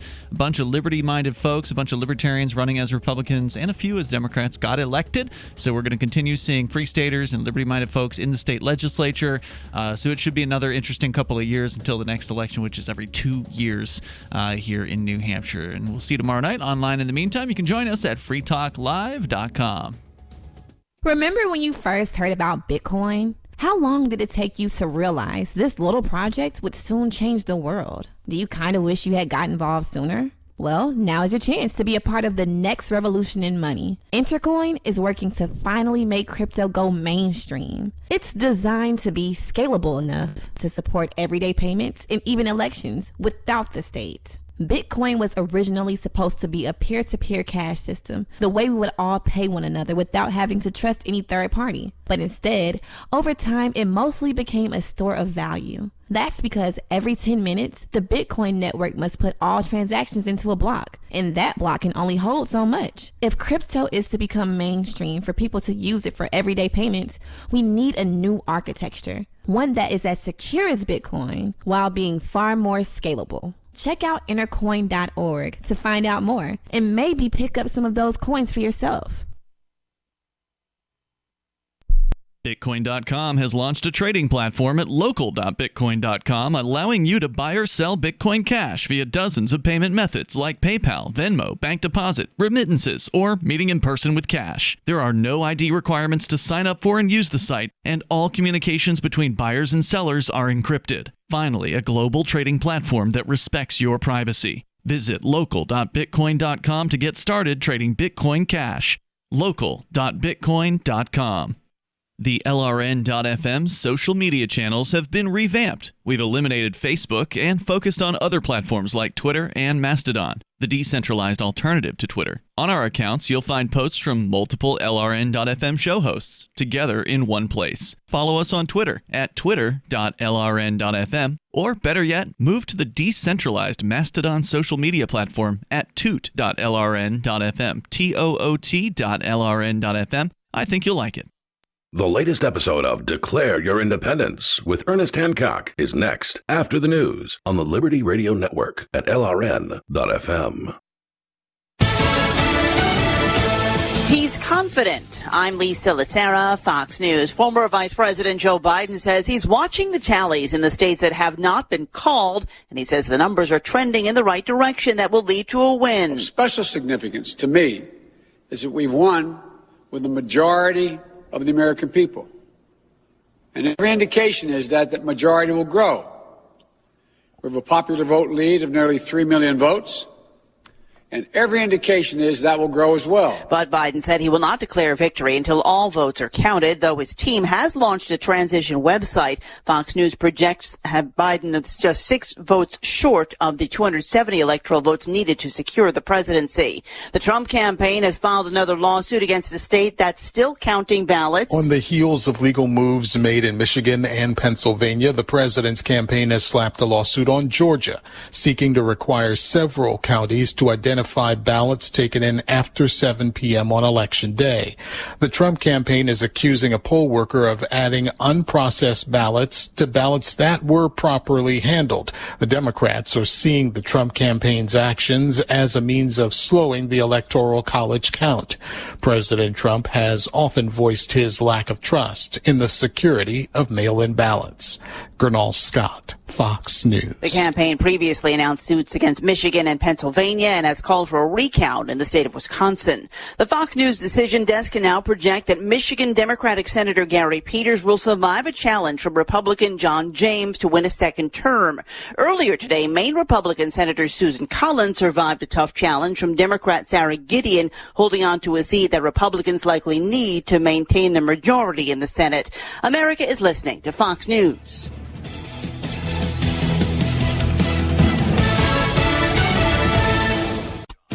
2020 hasn't let up, but we have to keep this economy rolling. NetSuite will help your business make that happen. That's why over 21,000 companies, including Boll & Branch, makers of the world's softest sheets, choose NetSuite by Oracle, the world's #1 cloud business system. NetSuite gives you visibility and control over your financials, HR, inventory, e-commerce, and more. Everything you need all in one place. We talked to David Reed, CFO of Boll & Branch, about how they use NetSuite. Before NetSuite, we were stitched together with spreadsheets and hope. Now I have only one source of truth for our financials, HR, inventory, and supply chain. Because NetSuite is cloud-based, working from home didn't change a thing. We're still bringing affordable luxury into homes all across America. I'm now closing the books 5 to 10 times faster thanks to NetSuite. Let NetSuite show you how they'll benefit your business with a free product tour at netsuite.com/Fox. Schedule your free product tour right now at netsuite.com/Fox. netsuite.com/Fox. Social media companies flagging several posts by the president related to the election. Facebook kicks off notifications telling users votes are still being counted in the presidential election, explaining the move is in response to President Trump's post making premature claims of victory. Facebook also applying labels to both candidates' posts with this information. The president posting to Twitter and Facebook, "We are up big, but they are trying to steal the election. We will never let them do it. Votes cannot be cast after the polls are closed." Twitter labeling several of the president's tweets for making potentially misleading claims about the election. Kristen Goodwin, Fox News. Voters in Alabama have approved a measure that would begin the process of deleting racist language from the state's 119-year-old constitution. Even though legalized segregation has been long banned, language banning mixed-race marriages and school segregation remains in that state's constitution. A cell phone company will have to shell out big bucks to settle legal claims against it. T-Mobile will... We have some good news. The indictments against Ross Ulbricht in the District of Maryland were dismissed with prejudice, meaning they can never be refiled. This is especially good because those indictments contain the only charge ever made that Ross engaged in murder for hire. This was a serious allegation that Ross Ulbricht denies. It was never prosecuted or ruled on by a jury, but was trumpeted by the federal government and the media as if it were proven fact. The Maryland court held these indictments for almost 5 years, poisoning Ross's case and leaving him under a cloud of unproven allegations. As explained in Ross's appeal to the Supreme Court, the fact that the judge used these allegations to give Ross a draconian sentence of double life without